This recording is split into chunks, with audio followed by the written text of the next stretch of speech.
Welcome, ladies and gentlemen, to another AEL University League Dota 2 matchup. My name is Bluepanda. Joining me on the mic is Ares for the first time. We're heading straight into the thick of things here. Lower bracket semi-finals. And look, the scary thing is two top of the table group stage teams fighting for a last chance in that lower bracket. And obviously one of the former champions of last semester.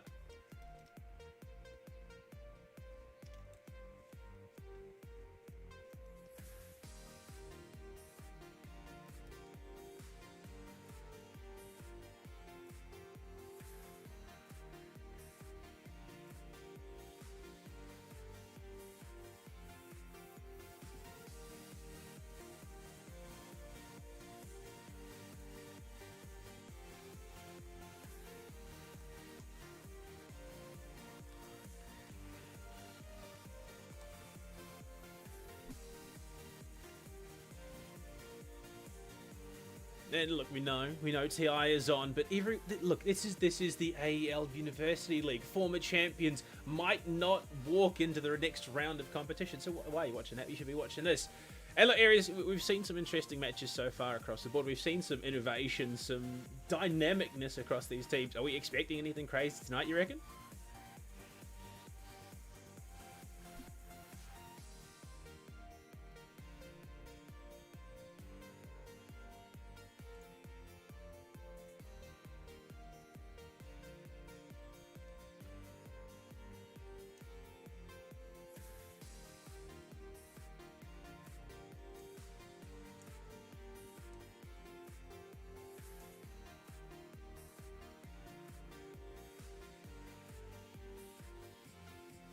I mean, yeah, it is something you do sort of tend to see this time of year. Teams will take inspiration, and look, we're jumping on straight into things, straight into the pick ban phase.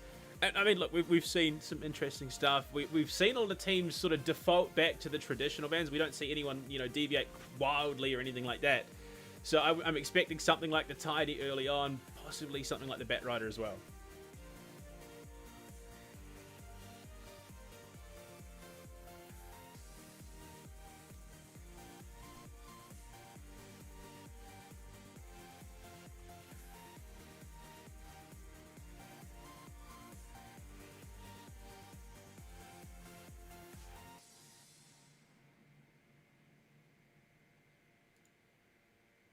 He's someone who's been kind of taken under the wings of some of the higher MMR players through Australia, and I think last season and maybe even this season as well, he was getting a little bit of help from them. So it's going to be an exciting just mental matchup here between these two captains to see who can really get the draft edge. So, fun fact, this is my first time producing, and I've just realized that my OBS has managed to reset, so they haven't unfortunately been able to hear you at all, Ares, because that's okay. The lovely thing about updating your graphics driver is everything likes to reset, and OBS managed to do that in the process. So Ares is here. He's not taking a phone call or anything, so he's honestly, you guys have missed out on some prime time insight. Hopefully, though, you'll be able to catch up and bring it in for the rest of it. That's what I like my my co-caster to do, just hype me up a little bit. If they can't hear me, let everyone know that I am telling them some incredible analysis. I appreciate that very much. I mean, I just feel bad that the fans at home don't know the secret to winning every single Dota match. Like, I know that was some prime insight that you gave. Now everyone's pug games are ruined. It's going to be rough getting out of the trench. I mean, I don't think we can share it with them now. We've said it once. I don't think we can say it a second time. They're just going to have to try and work it out for themselves. But this is exciting. We've got a draft on the way, so I'm excited to see what the boys can pull out. Well, look, we'll have to give you some clues along the way. Maybe you can catch up on your own. But yeah, I mean, Snapfire, Necrophos banned early by LoonyMelb. They're a team that has shown that they more often than not have a plan going into things. And honestly, an early telegraphed IO would mean that you'd have to hope they're coming in prepped and ready for this matchup, because it's a hero that can be punished a little bit. It definitely can. I think that Io is incredibly strong right now. I mean, heading into TI, I was expecting this hero to be picked up a lot.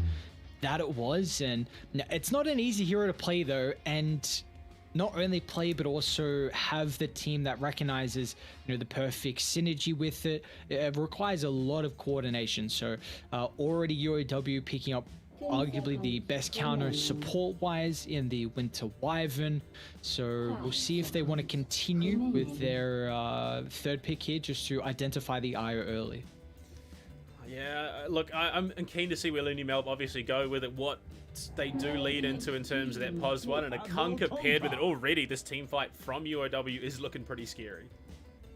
Yeah, that it is. I mean, there's another big counter, the IO. You've got a bunch of AoE control. You kind of take away the relocate effect thanks to the X drag back, which is a nice little factor. UOW, I'm sure they can also flex it as well, potentially give it to the 3. More than likely, it's going to be the position 2, but already a lot of team fight, which is nice because that's something that IO lacks. Whenever this hero is in a draft, you really look to pair that up with heroes that have stuns, initiation, and team fight, because that's kind of the weaknesses of this baller line. And they're going to do that for LoonyMelb, picking up the Tide Hunter.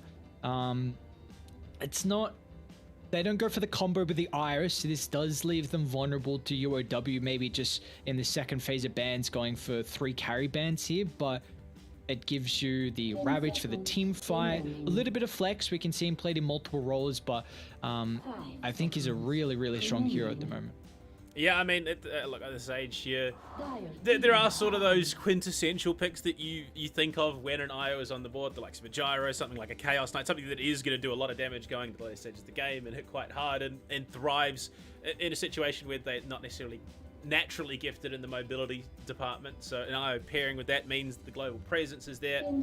And already we see some of those big counters. Ursa, they don't want to have to deal with the Fuzzy Wuzzy going into a Tide Hunter. You're not quite that survival beast that you would have been otherwise. And a Monkey King as well. You got a hero like the IO who wants that information to go for the relocate. And a Monkey King is a hero that provides a lot of that. Yeah, without a doubt. I think this is a hero that just gives them a nice pairing if the Conqueror is also going to be in the offlane. Just the melee matchup is very favorable. You got a little bit of AoE control with a Ravage to enable the Wukongs. I think you really need some form of stuns to get full usage out of the ring.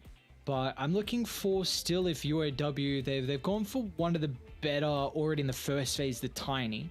So that's kind of the hero that we've been seeing a lot through TI Flex, but also mainly as a position 1, which is a great pairing with the IO. Like you said, the Gyrocopter is still available, which they've got to be cautious of some of the heroes they go and yeah, they do ban out the Gyro. So I was just kind of think like Gyro is a lot of physical damage, so the Wyvern Curse and Embrace would be great in that factor. So I'd like to see LoonyMelb potentially, after they go for their IO pairing, go for someone with a little bit of magical damage.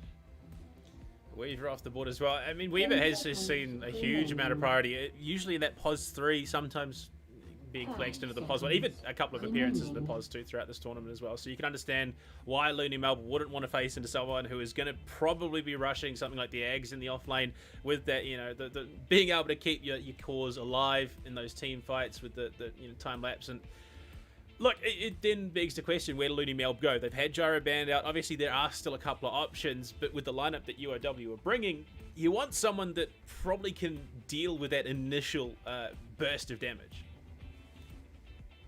Yeah, definitely. I think you're also worried about your first 2 picks not having any stuns if we're not including the Ravage. So someone like a Weaver could be a big nuisance if you play it as a position 1 or the 3, like you said, just rushing the Aghanim. So I think this is something that LoonyMelb have identified with the big weakness there.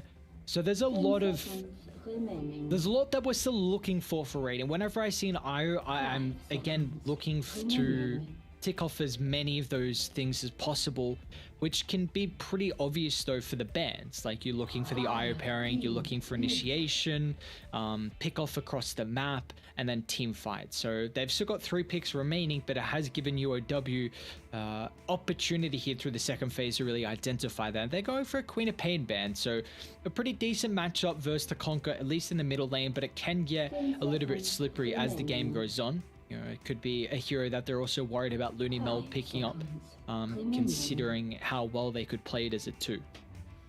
Yeah, I mean, not to mention the mobility again, the blink being able to get around the map, paired with the relocate combo. All of a sudden, you know, what should be a 3 versus 2 fight is all of a sudden a 5 versus 2 fight because the rest of your opposing team is rocked up as well. So, I mean, look, it's interesting. They ban out the gyro. That was probably the big one they're worried about. Then they go for that mid lane.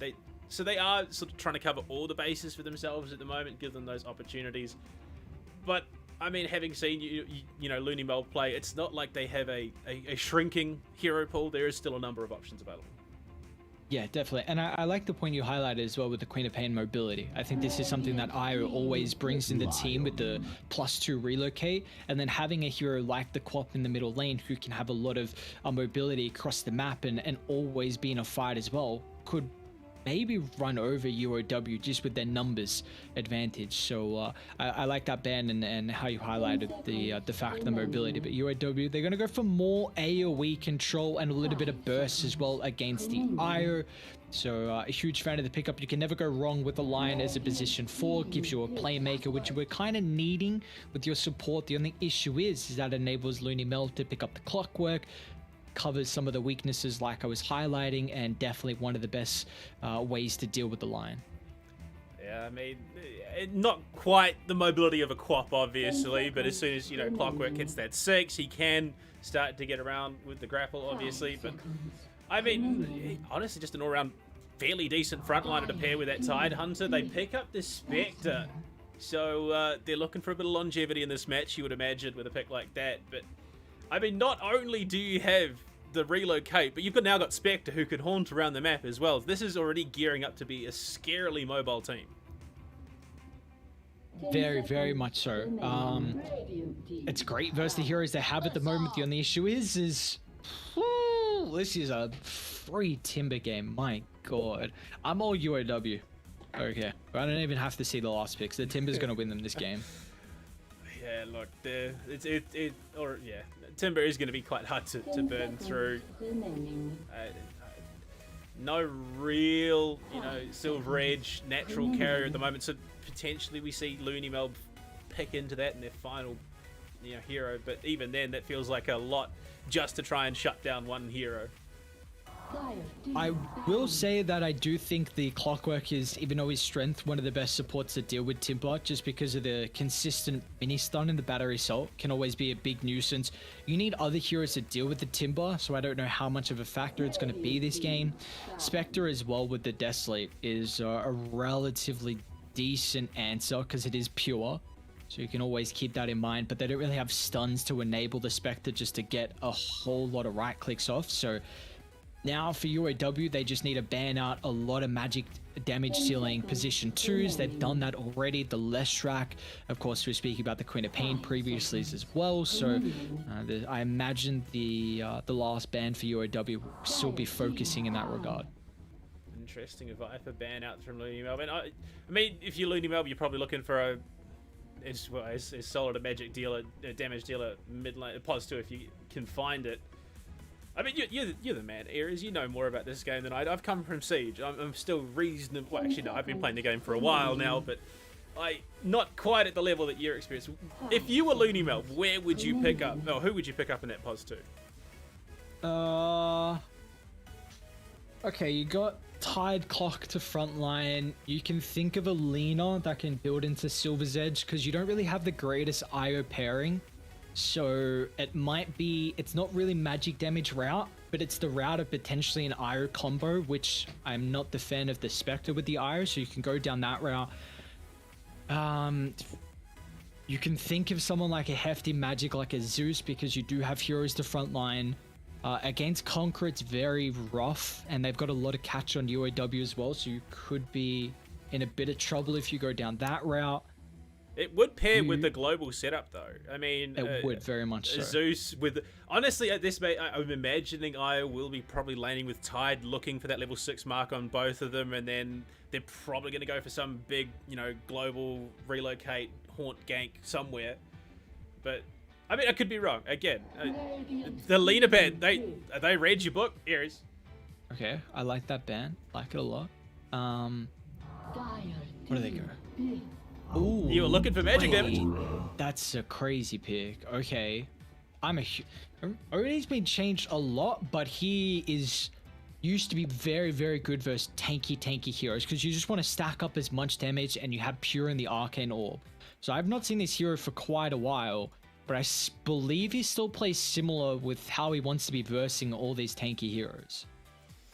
Well, we are waiting on that final pick from UOW, and I mean, look, you've got free reign. Where do they go? And a PA. I mean, honestly, I kind of rate it. I think that's a lot. There's a lot of damage out of your University Wollongong right now. How do I like the PA? I mean, they've got her Aghanim Shard is stupid, I think, right now. They buffed it up previously, and so it gives you break. It's 16% damage, which I think is nuts versus the tanky heroes like the Tide and the Spectre. So I would not hate if PA's got a really good game, which how's her lane? It's going to be PA Wyvern. Wyverns are the greatest laning support, but I think Arctic Burn to deal with the Tide Hunter, as long as they can utilize maybe their level 2, if they get that before LoonyMelb, then they can get a bit of an advantage in the lane. But as the game goes on, I think you have to group. I'm a huge fan of the Timber, and I still don't think the OD is going to be able to offset that, so I'm still sticking with UOW. Well, I mean, look, a good game is key and all, but obviously we wouldn't be able to have these great games without our sponsors, of course. Shout out to our presenting sponsor, Chatime. Without them keeping the troops nice and hydrated. Obviously, you want to be hydrated. It's key to the game. And they're not the only ones, though, honestly, Ares. We've got some other great people on board as well. Yeah, we do. I mean, Predator to conquer new worlds with the Predator Gaming today. They're the gaming PC partner of AEL.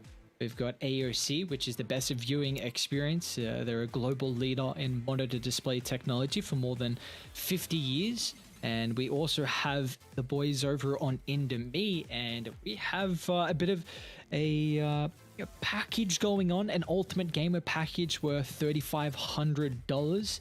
To enter, you simply just have to purchase any Indomie products from Australian retailers or export product only, and you also have to provide proof of purchase. But you can enter now at indomie.com/Indomie. And you can tell us in 25 words or less how you game with Indomie, or send us a photo of how you game with them. And the prize pack also features, we'll go through a couple of things, an Ace of Predator swag pack, a Rig 500 Pro HA headset. You also get an Ace of Predator Gaming Helios laptop as well. But we've still got one more. It's Rig, what it takes to win. They develop headsets delivering superior audio for competitive gamers, and I'm incredibly excited to see how we're going to fare in this first game here. We had no battle by the bounties. It will be a 2-for-2 in that regard, and here we go. Game 1 on Debris. It's a really important series, lower bracket finals. I mean, looking at the lanes already, I mean, yeah, look, I was wondering where this IO pairing would be, and they're looking to invest over down into the Spectre, but a Spectre IO lane into a Timber Wyvern lane, that could be quite rough. Yeah, this doesn't seem like an easy lane here for the Spectre IO. I think Timber is definitely a hero that's not picked as much as what he was previously. I feel like he did get nerfed a decent amount, but I think this is a hero that we should just see completely run over. I don't see how they're able to deal with him in the lane. He's very weak in the early levels, but I don't think that's going to matter at all versus Vorkor on the Spectre and Kage on the IO. So I'm still really intrigued about this mid matchup though. Gubala on the Kunkka and then 9 on the Outward Devourer as well. Looks like 9 still, he's going to be building into the Meteor Hammer, so a build that we saw for the last iteration of OD when this hero was getting played. I wonder if he can have some success with it. Yeah, look, I mean, I think it was always going to be a rough matchup having the Tidebringer. It's just that natural steroid for a Kunkka in lane. So I'm not surprised that we're seeing 9 struggling a little bit, but realistically, we shouldn't expect a kill unless you know someone else gets involved. I would imagine one of these roaming supports, and already we are starting to see some of that vision being cleared. Want to be able to go for those pulls nice and to secure some of that farm, but look at that. You got old Duck Flinger as well, making sure that Q-Palm can have just an easier time. Yeah, it's good. It's good to see with how they can help out the boys, try to enable their CS. I mean, Tide should have a pretty good lane here. I don't think Lion and Phantom Assassin's really going to be able to do too much, but They don't have the creep equilibrium at the moment, which is a bit of a worry considering if PA is going solo versus Tide, then he should have a really fine matchup. He's also gone the Bracer Tango early here, so there'll be an immense amount of stats for Tide to be able to utilize. They might go on Dogfling though. I gotta go for that engagement. Unfortunately, an early death is not gonna happen. Duckflinger just managing to escape an MBTW. A little bit worse for wear for that engagement. And look, it's not a great start for a support clock, but staying alive is always going to be a situation that benefits you. Yeah, definitely. You've got to make the trip all the way back to base, but yeah, like you were saying, as long as you keep the life, still eyeing over on mid, Gubala and 9 at the moment, continuing to trade the CS. I think there's going to be a big window here for Gubala to find kills whenever the Astral is on cooldown. More important that the Conk is going to need the level 6 in that regard, whereas I feel like the OD's level 6 is not going to give him a huge power spike here. Well, does have the bottle and he's going to be able to snake away that bounty. TPs himself back to lane. Happy as Larry's got his own there as well. So, yeah, already I think 9, despite having that slight lead in the last hits, going to do what he can to try and keep things close. But Kubala, an incredibly capable mid laner in that pos 2 position, really should just keep this snowball going. Yeah, he should. He's going to be able to get active very early on as well. You see he's gone for the boots. Will keep tabs on how he's looking to play through the side lanes. I mean, going down bot is a great ganking lane, even top as well, because you have the lockdown in the line. So we'll see which lane he looks to try and make the movement in first, but at the moment we've just got a farm fest. Everyone looking to have a decent start. Spectre's a little bit behind on the CS, but I feel like this is to be expected. I don't think it's going to get any easier. I'm a little bit worried for Vorkor as well. I kind of want to see I mean, I don't know if you can get a Blade Mail anymore on Spectre, but I feel like you're going to be forced back into the jungle at a very early rate. So I'm worried that he won't be able to farm at a rapid rate. Yeah, look, it seems to be the case more often than not with the Spectre, especially in a lane where you're not getting that early advantage. It can just force you into an unfavorable position. But I mean, obviously that's the strategy. You want the game to go late on the Spectre. You want it to turn into an absolute beast. And meanwhile, in the top lane, Duckflinger and his fellow laner, they're doing what they can to try and force Kid out of position to try and deny any sort of engagement. No, honestly, this isn't quite the heavy brawling type Dota that we've seen appear more often than not in the University League. Yeah, it's not. Again, I was kind of expecting though that the teams would play game 1 a little bit more passive, because it's it's low bracket. Then maybe the teams, who knows, for some of the players, maybe some of the nerves are there stacking up. They want to get back to the grand finals for UOW to reign supreme once again 2 seasons in a row.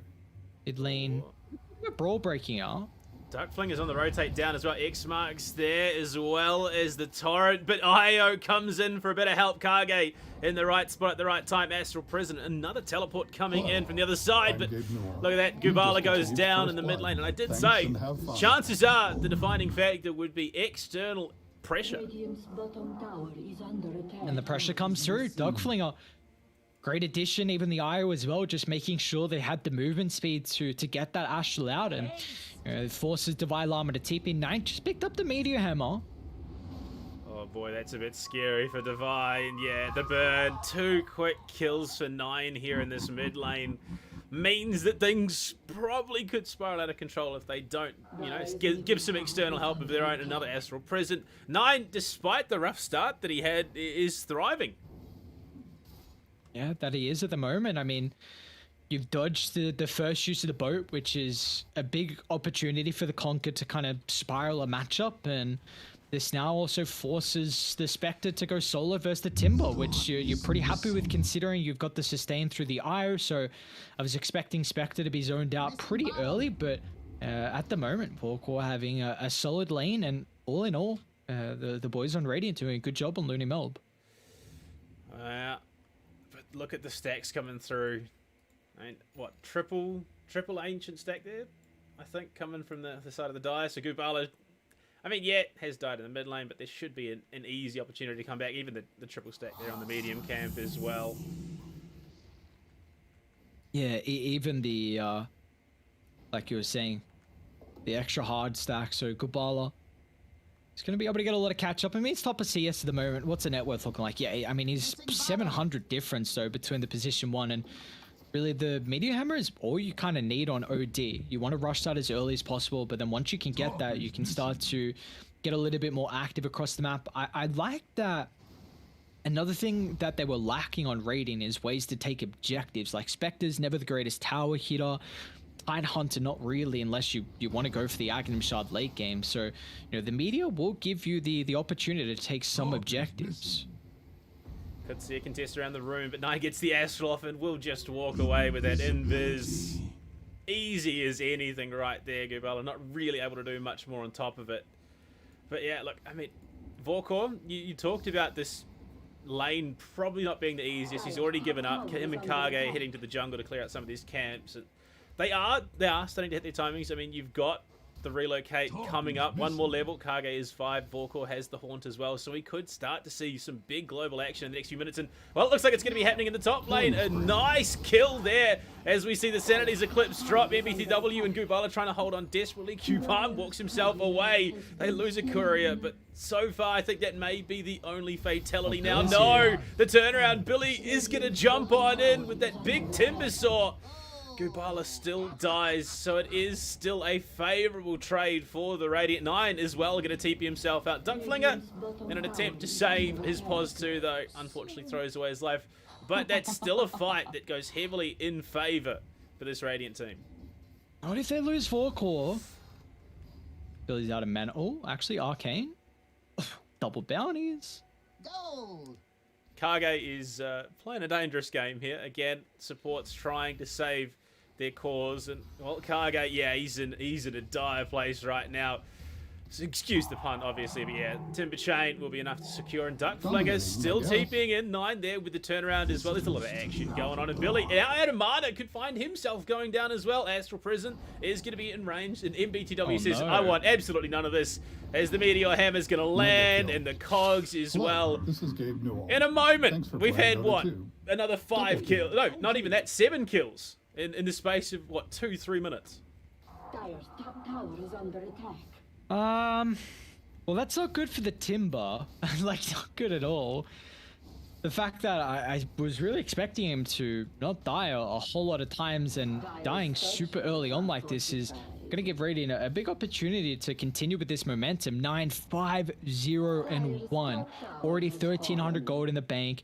Got the treads, working on the Blink Dagger. So much momentum for the side of Radiant. And the fact that they have these early objectives is just going to enable them to continue to control the map. I mean, you've got the global aspect of the Spectre, the Ire with the relocate potential if Vorkor is not with them. So, you know, they could start to really get kill after kill here with the use of the early map control. Yeah, I mean, it's those advantages that can really just snowball in a game like Dota, but already we see Gubala heading up the Ancients right now to fight, walking straight through the middle of it. Probably cops a bit more damage than he would have liked, but the DD is going to go a long way, and this should very much accelerate the armlet coming through. Dire's middle Okay. tower is under attack. I don't... Dire's Oh, hookshot, what do we got? fortified. Divide? I think a very dead Winter Wyvern here. Yeah, the Astral Prison should be enough to secure it. The Ghost Ship committed to try and save him. Unfortunately, 9 very much unstoppable. Like, we expected this IO to be there to survive, you know, keep Vorkor alive, but 9. Well, look at that, level 9 right now, just absolutely storming through. They might even be able to find another one here. The Ravage is in pocket as the Astral Prison will end. Billy is going to Timber Chain on through. They are just saving it. There we go. The Ravage on top, and Billy just might make himself... He's going to make himself scarce off the back of that torrent somehow, but... Oh, 9 was wanting to hunt that one down. Radiant's bottom tower has fallen. Couple of ultimates wasted there. They might get Clockwork up on the triangle. Looks like this is the consolation prize for Dire, considering they've lost the tier 1 tower in the area. And we haven't really seen them use their ultimates to fruition. They've got a lot of vision at the moment. Kind of like a square is set up. So we'll see how they can keep this to their advantage because they are needing a lot more farm, it looks like. I mean, Q might be in trouble as well. Yeah, they've just got the tools. They're going to hand it... Yeah, they hand it over to Gubala. I think they were trying to hand it over to MBTW, but it was too late. 9 caught with the Winter's Curse, but the haste was there. Just coming to the tail end. Duck fling it back. Does have the hook shot as well. So they might just look to turn this one around. Astral Prison. But, I mean, look, they could. Probably not worth it at the moment, though.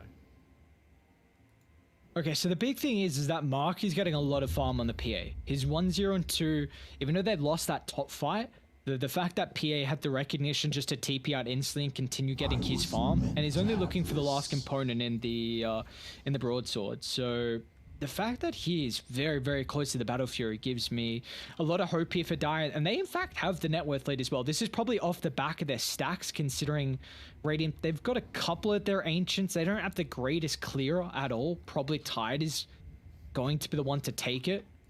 But it's a bit of it, like Radiant have a window where you can always fight with Horn, and Spectre going for like this Treads Falcon Blade into Yasha Aghanims gives him a little bit more early fighting potential than the Phantom Assassin. So the fact that Dire, I'd honestly say unscathed here with the net worth lead, they have to be very content with. I mean, Vorkor's sort of just been free farming for the last almost 6 minutes or so. Even that engagement that we saw just on the Dire side of the river, he sort of just said, no, I don't want any part of this. I'm just going to go off the top side and clear things out. Kage now just hitting 6, so the relocate is available. And with the smoke into the Radiant jungle, we could see a quick turnaround if an engage does happen. Not Radiant. Last one on the high ground. We will see that fight. Oh no, Gubala just steps too far forward. Astral Prison, the Ravage is gonna be there. Relocate, hook shot onto Divide. It's all coming apart. The Ravage in the middle of 3. Vorkor with the Haunt and Kid in trouble. MBTW turns it around. Q hit with that Finger of Death as well. And all of a sudden, Phantom Assassin just going ham. Winter's Curse onto Kage as well. It's coming apart. 9 still doing some big damage. The Sanity's Eclipse huge. As Duck will be able to finish off the PA as well. A 2 for 3. And Gubala is in a world of trouble right now. Torrent has the TP. Billy is looking to do it, but Duck Flinger finds 1. Billy finds 2. The cogs to lock him down and keep Vorkor. Somehow, a 4 for 4 trade. Oh my lord, what a fight, just back and forth, ultimates drop left, right and center. OD getting a big ulti off, but that is his first death, so Billy gets 502 gold for the 9 killing streak, and he's also 5-1 and 3 at the moment for the Timbersaw, so he's continuing to be a menace throughout this game. And you know, you did lose the Phantom Assassin, which you're probably happy with in regards to Radiant slowing down his Battle Fury timing, but we just see Timber big issues right now.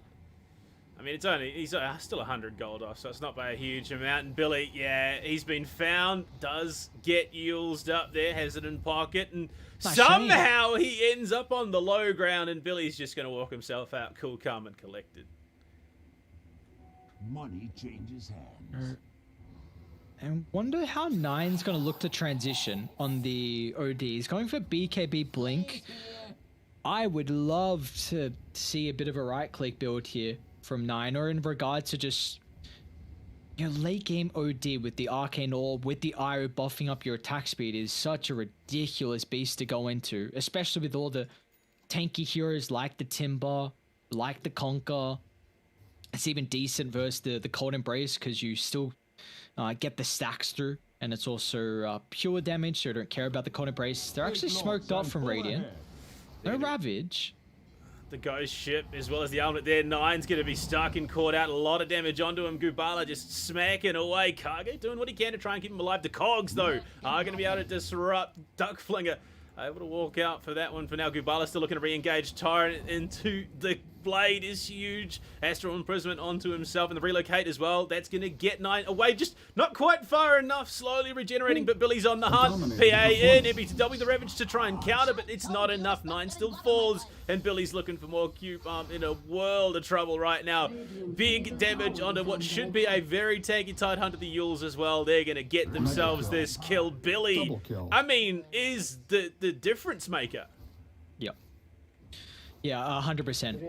We didn't see the Timber at the start of the fight, and then as soon as he showed up, you see just what a difference it was. Haunt was also on cooldown as well. The Ravage, used throughout the later stages of that fight. I mean, just it's such a. You've got to be so careful, the OD. We are going to see another fight break out mid, I believe. They can defend the tower. Sanity's Eclipse is there. They haven't quite got the tier 2, but the Winter's Curse onto 9 is going to give them the opportunity to set up the Ghost Ship. Astral Imprisonment will deny that stun from coming through. The turnaround could be huge. The Haunt out. And unfortunately, look, I mean, I say unfortunately, it's still enough to deter Dire for the moment, but those are not really how you want to be using those sort of ultimates. No, definitely not. I'm more worried about the Spectre using the Haunt as well. Like, that's just... Maybe Io can now pair with him, and just if need be, you can relocate him to the fight, but... Are there any items we got coming out short? Vorkor is about 100 away from that eggs, so that could help shift things a little bit. Or...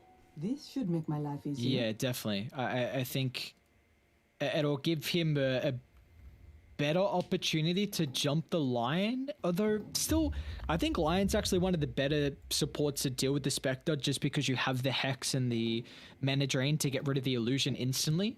So you've got to be very, very fast on the Spectre with when you are jumping. Blink is complete on Q as well, and very close to that level 2 Ravage. The double damage is being pinged out, and Duck Flinger is just going to sneak on and steal it away from Gubala, who is X-marked up. Will just get himself away. But, I mean, denying this Kunkka that double damage ring, Gubala could have done some real damage with that.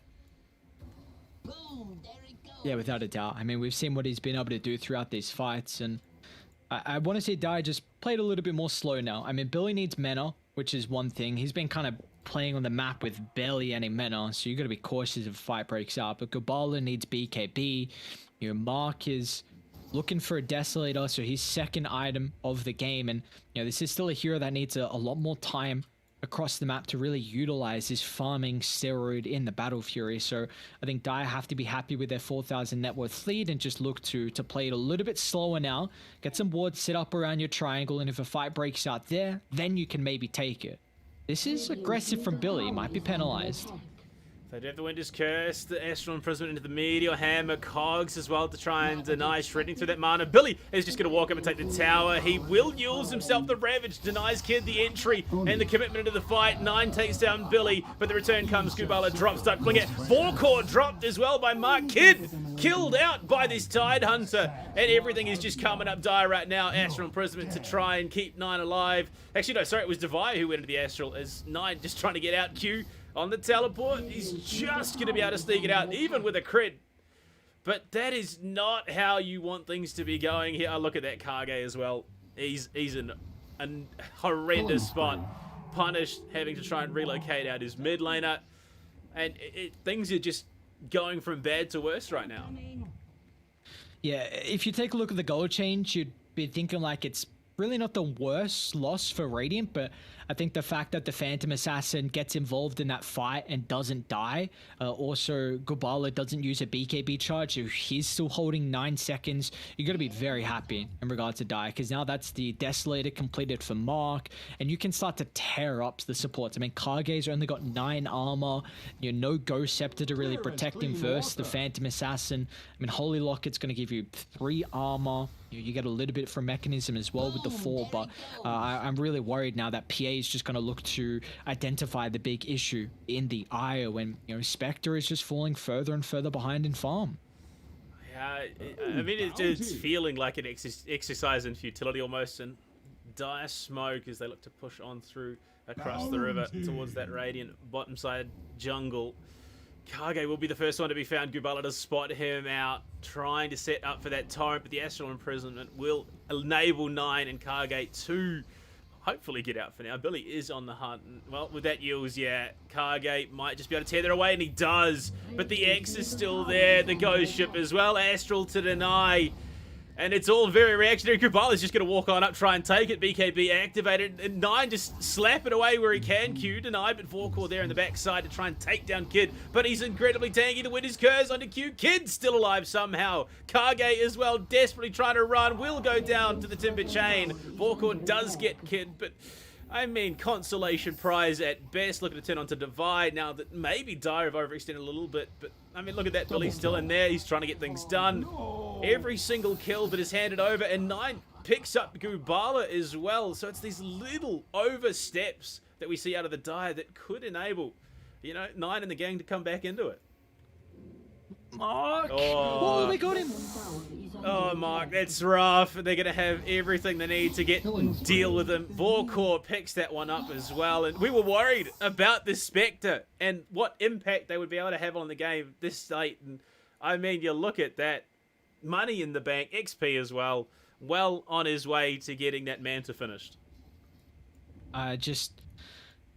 They dive too far. They try and catch out the Ire. I mean, it was made so much space where 9 could solo Vorkor after the BKB usage, and then you just got like almost 3 fights in that team fight there where just no one could really group up. Billy wasn't being the tank and just allowing actually by the top outpost. Lord. Goodbye, Kid. The heavy engage, the Astral there as well, plus the Meteor Hammer means that Billy, well, I mean, he was having a pretty solid game. He's been found, he's being chased, and he's absolutely gone. 9 is hitting like a freight train. 10-2 and 4 here with the OD. Seeing this damage starting to stack up. I mean, the Arcane Orb can do an immense amount with the pure damage. You know, even we were speaking about in the draft, the Desolate as well with the Spectre. We get a little bit of control. It can start the show with how they can deal with the Timber Saw, third death of the game now. And yeah, they're looking to maybe defend top. Do you have Divine Llama sneaking through the tree line? Also, Mark's looking to tag up towards his side of the map. TP's coming in there for Kid, but I think, yeah, the call's been made. We don't want to hang around for this too much longer. We got some damage onto the tier 2. You take that. Kage sticking around to clear out the ward. Gets caught by the Winter's Curse, but will be able to tether to a creep, get himself out of there. Risky. I'm not quite sure what to make of a play like that. I'm still worried for Radiant with how they can take objectives. I think now at this stage in the game, Meteor Hammer is not the... It's not the guaranteed way to get towers, and you don't have the... your roast taking lineup's not the worst with Gush and also with Desolate once he gets Manta, so that's actually not too bad. But in regards to taking towers, it's a little bit worrying. So it's going to have to be off the back of some team fight victories here. But also, I guess that's the same for Dire. Like, PA's never been known to take objectives. The Assassin always looking for kills. So I think for either team, it has to be said that, you know, all eyes are going to be how they can, you know, win a team fight and the placement that they win the team fight to then transition it into objectives. But at the moment, everyone looking to be content with getting what they can out of the map. OD is going for the Aghanim Shard, so one that we haven't seen too often, but the imprisonment, you're able to move through it, which is a fascinating one.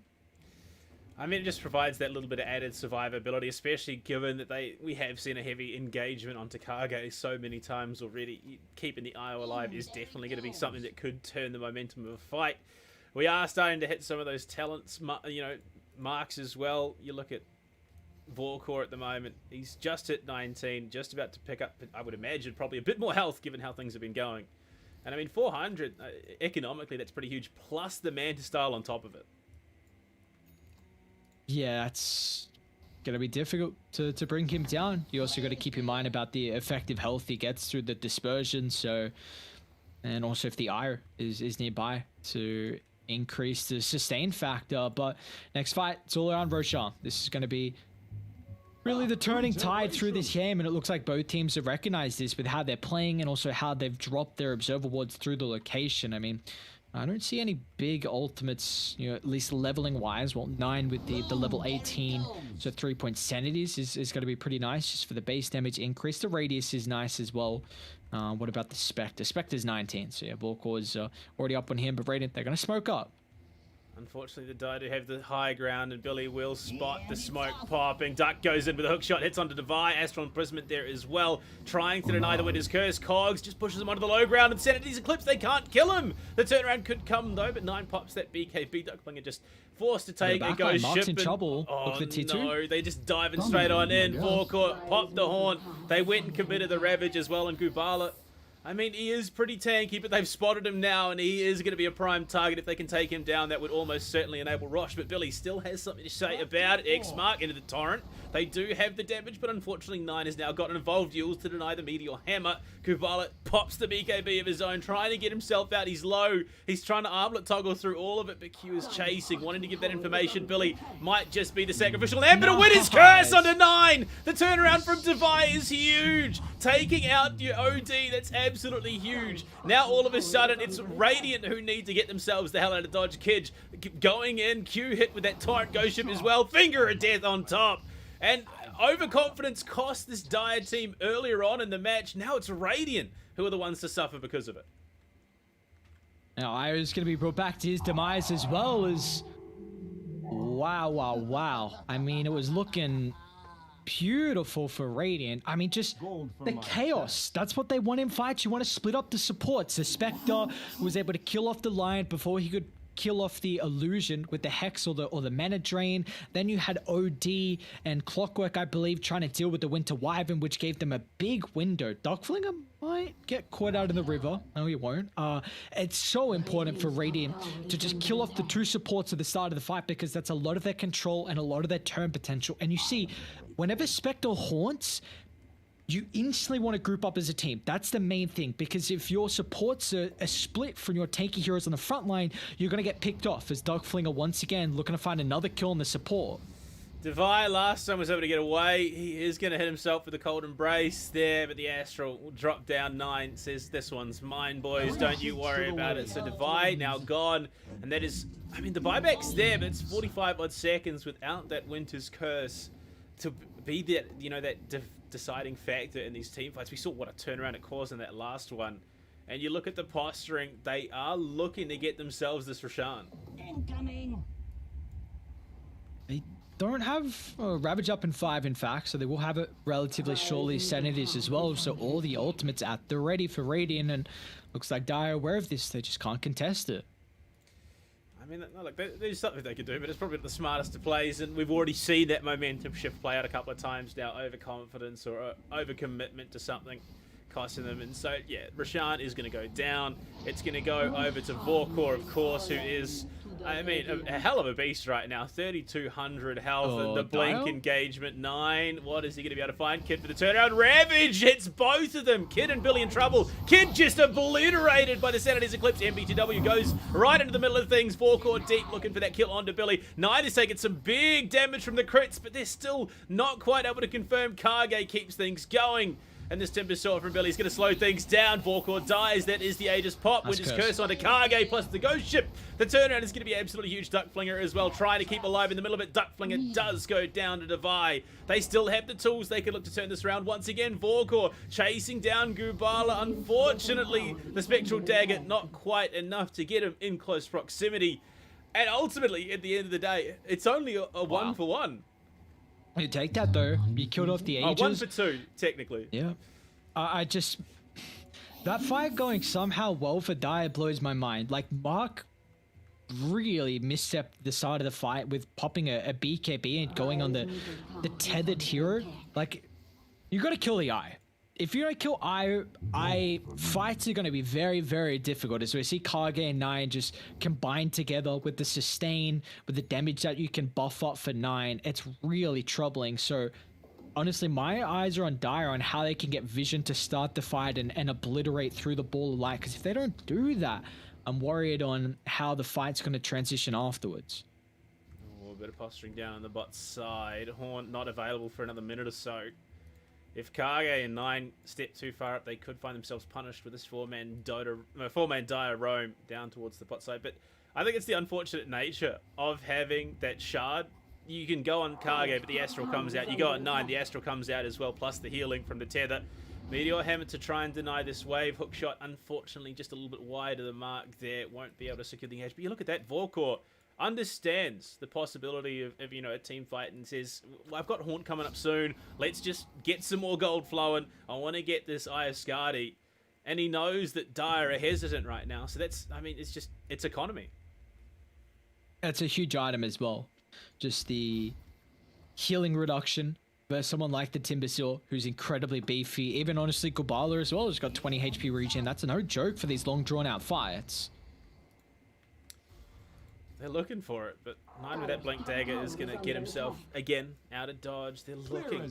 Dire are looking to force something here. The smoke and the invis. Gubala goes for the X, the ghost ship as well. Duckflinger dives on him with a hook shot. Can't get the X off. BKB pop, but Duckflinger's done a huge job. Vorkor into the back line, looking for anything. It's not the clearest of fights, and Gubala with the crit takes down Duck. Winter's Curse onto 9 as well. Means Vorkor is just going to punch away MBTW right into the middle of things. Billy as well in the back line. Kage hit with the Yules. That's going to help things out just a little bit for the Radiant. I don't think that's what they wanted. Ravage right in the middle, and the turnaround could be huge here. Vorkor trying to take down Gubala, but the cold embrace is there. 9. Astral imprisonment. It's all coming apart. Kage does fall to Billy. This fight is so scattered. MBTW finds 9 as well. They get one back, but it's a consolation prize, especially after things turn so heavily against them. Vorkor trying to run away, but he's broken. Running desperately. Duckflinger with the turnaround. They might be able to get Mark here, but the cold embrace is there. It's big. It's huge damage as well through the cold embrace.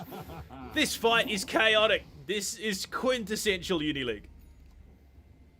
It's what you love to see. Buybacks galore, fights lasting minutes, and you know what? The OD buyback, the Clockwork buyback. You saw they tried to start the fight. They're gonna go back again. Oh, the Meteor Hammer, Gubala. Oh, he pops the Silver Edge, and they don't have the vision they need to clear him out on top of the call. Oh, he's just looking for more. This man is looking to go in and do damage, but again, overconfidence might cost him. BKB, Vorkor's there as well. Manta Style on top of it all. Ghost Ship. It's again the Wombo combo. 9 and 4 hit with both of it. Gubala for a double. That's huge. He does go down, but the right click damage is massive. Desperately trying to taste down Q. If they can find this kill as well, the Shivas, Billy just picked it up. The Hex as well. And Divide with the coverage, the blink up at the higher ground. He's beefy, he is, but they will get the kill in the end. It's a full 5-man wipe. A dieback for the Outward Devour as well, down for 80 seconds, and what a fight from Die. The turnaround as well, Gubala dropping the boat on multiple heroes, 6,000 damage, I should say, through that fight, and just the supports. Honestly, like, the cores are making play after play, but we have to highlight the supports as well. The fact that Wyvern is giving them so much survivability throughout these long drawn-out fights. Kid is dropping multi-man stuns with the Earth Spike, and it's incredible. And also, Radiant, their supports are doing exactly what they need to do as well, but it's either team. The name of the game is killing the supports at the start of the fight. Now Mark's got a DD. This is worrying. He's on the hunt. He's looking to commit some violence, but no, he's going to go for the creep wave, keep things shoving in towards that tier 2 in the mid lane. Oh my lord, what a turn. I mean, just the tide bringer from Gubala, cutting down both Vorkor and 9 with the crit proc as well from the Silver Edges. I mean, that's got to be concerning at this stage of the game. I mean, 9 was still reasonably healthy, and Vorkor as well on top of that is a pretty tanky Spectre.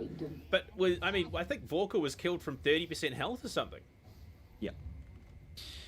Yeah, it's just, the Timbersaw goes crazy. I mean, the Whirling Death, what did he talent into? So he went Spell Amp, maybe 25. I wonder if he even goes for the plus 10% Whirling Death attribute reduction. Wait, Vorkor? They're gonna see the dagger. I don't think they can catch Spectre though. Okay. They're actually TPing up to defend the T1 tower. Oh, Billy's gonna look to turn around with the Shivas. Duckflinger does have the cogs and the hook shot, but the Earth Spike there as well. Big damage. Astral in the finger on top. Unfortunately, the Astral wasn't enough to keep him alive, and they're just gonna take the tier 1. No cares in the world. Q as well has picked up the eggs. Oh, this is just going from bad to worse right now. If they want the next tier 2 tower up top, they can certainly get it. I wouldn't mind seeing them back off afterwards, considering how close they are to sataning on both Mark and also Gubala. They've got a Kid. That's a big kill if they can find it. Might not be able to turn around. It takes a decent amount of investment thanks to the cold embrace, but it's a kill nonetheless.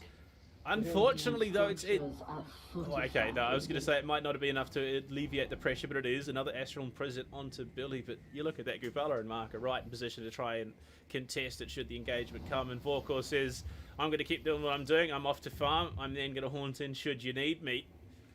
And honestly, I think that is the play. Get Vorkor as absolutely massive as you can. It's still going to take some time, though. I mean, he's second in net worth. We'll see if that's enough. They're going to try and set up on him down bot. The Winter's Curse. They do have Mark on the follow-up. Jump straight on. Oh, my God. The damage. The relocate could be huge, but it's actually a haunt play into the mid lane. Vorkor hit with the X marks. Going to be hit by the ghost ship as well, and Gubala is just going to smack him down. BKB as well. Silver Edge to break it, and yeah, nice Tidebringer just hits like an absolute truck. Unfortunate choice of target there, and Billy says, you know what, I'm not letting Goob have all the fun. I'm in. I'm looking for the kill. Mark there as well, hit by the cogs, but Duck Flinger just evaporates in front of our eyes. Nine's gonna run underneath a ward. They know he's top. Look, you got to ask the question at some point, Ares. How do you come back if you're Radiant right now? You're down 12k. Dire are literally just, they control the map. Anything they want to do, they're going to go and look to do it. Where does the comeback come from? You got to kill the supports. You got to kill the Lion. You got to kill the Wyvern. You've got to kite the first usage of the break from the Silver's Edge and also the Phantom Knives. I'm just looking for a 5-on-5 fight where you see Radiant use Haunt. It forces Dire to group up and then Ravage to follow up. OD big damage afterwards as well. That's what we're looking for. We're looking for the combo. Radiant, they've got their damage, like 13,000 gold, but yeah, I still think they can find a way back in, but it's going to be that much more difficult now if they give up Roche. With that spawn just coming in, yeah, there's absolutely nothing they can do to contest, even if they wanted to. I mean, look at Kage, he's only level 14 right now. It's not the beefiest of supports, so I think it probably would have been a hard hit, and off the back of the rush, it's a straight smoke towards the mid lane as well. They want to shove in, they want to blow this base wide open if they can, and it feels like there's nothing that Radiant can do right now. I feel more helpless soon as well if they catch out Nine and Kage. Divide? If you kept running there. I mean, Nine is out of range of the tether, so Kage makes a smart call. TP's out. Duck Flinger looking to scout things with the rocket flare, but Kid aggressively moving forward to get the ward down, forces the blink out of Nine. The ping's coming. They know that they can take this tier 2 rather untouched for now. But I mean, look, the possibility of that massive Blink Ravage Sanity's Eclipse play could turn this fight. I don't think there's enough follow-up to finish it. Divide? Divide just goes in, Winter's Curse, and, well, they're going to have the follow-up to clear things out. The BKB, but it doesn't matter. Massive damage! And all of a sudden, 3 of 5 are gone. And they are going to be trying to push down this Tier 3, crack the base in the racks. The buyback does come. There is a Ravage and a Haunt available, but, I mean, look, Tier 3 is already gone. The high ground is being pushed. Billy's on the hunt. Duck Flinger hit with the X. The Blink Ravage Sheev is in. Unfortunately, yeah, no damage to follow it up. Vorkor, he's not quite in a position to take things out, and he does go into Kid, but Mark there, and all of a sudden, yeah, you want to hope to try and bring this match back.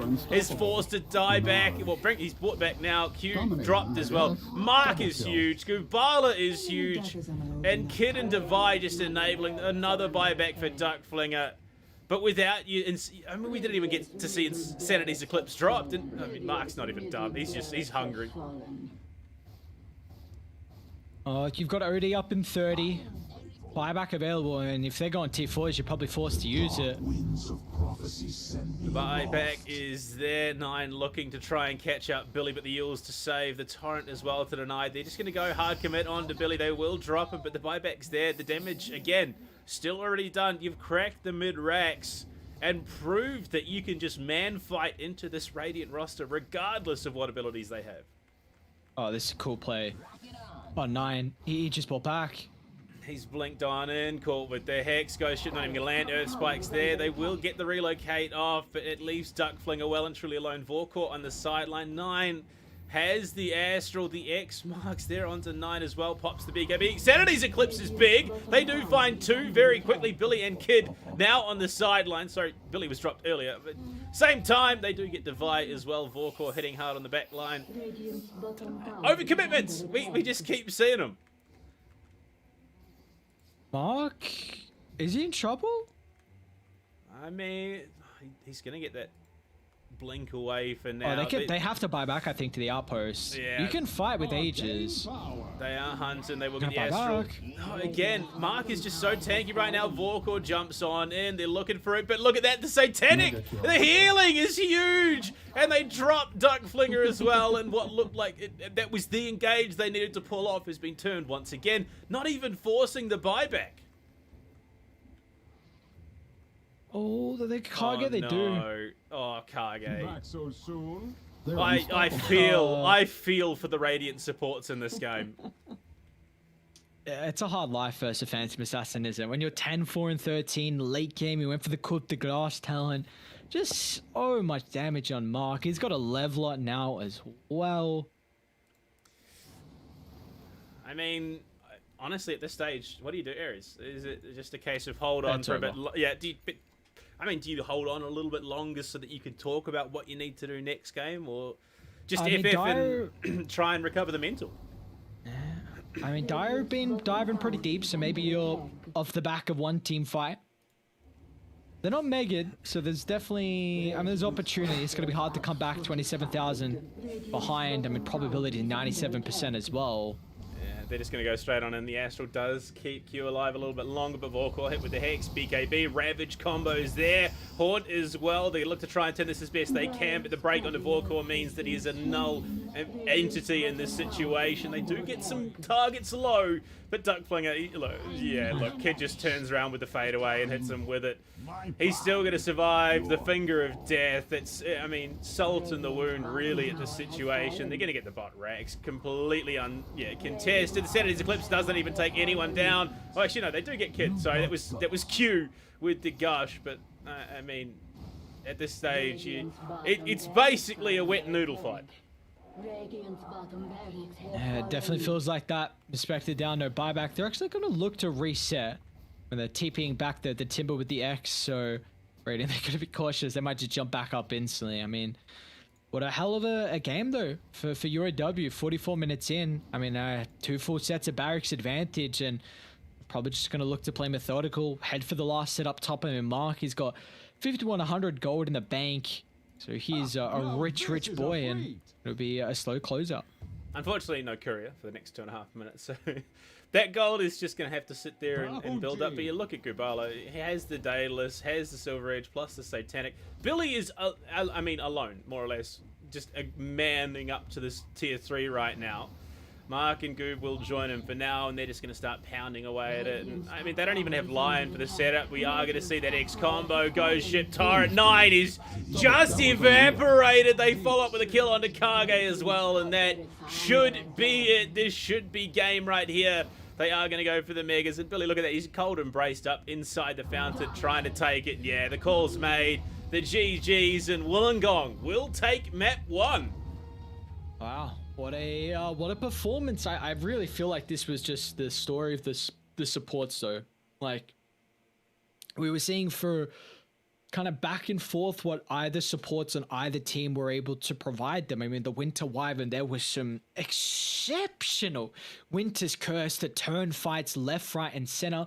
Not only just that as well, but the Cold Embrace factor as well, just sustaining these long drawn out fights and giving him that heal. They were lacking a lot of damage early to go through the embrace, and not only that, but Kid was also getting some exceptional multi-man stuns with the Earth Spike. And I've got to highlight, even though LoonyMelb did lose, I mean, Kage early on with his IO heals, almost gave them an opportunity to be able to go in and take the game, and also Duckflinger with how he was prioritizing. But UOW, man, that was an incredible performance we saw. I mean, just look at the acceleration of things.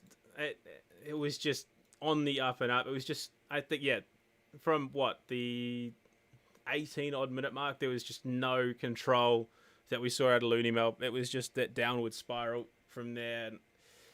I mean, you even look at the item timings.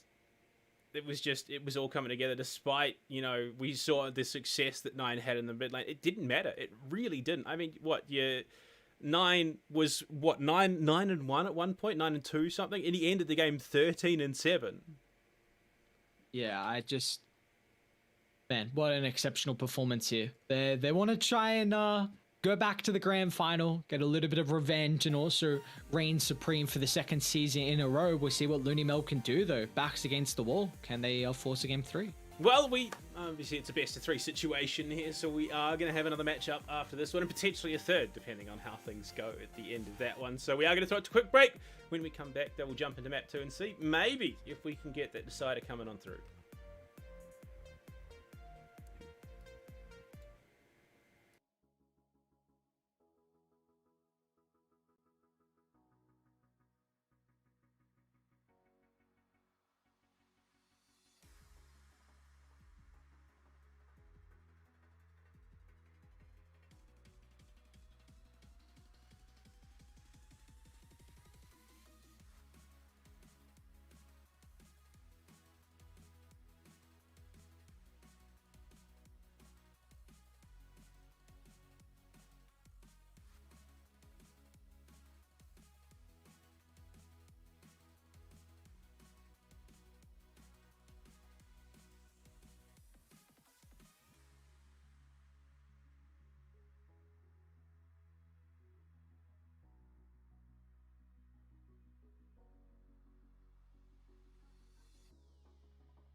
Hello, welcome back. We've finished match 1, and well, it was a pretty lengthy affair, Ares, and it was a constant shift of momentum back and forth. And honestly, as we head into our second match, do you reckon we get to a third map?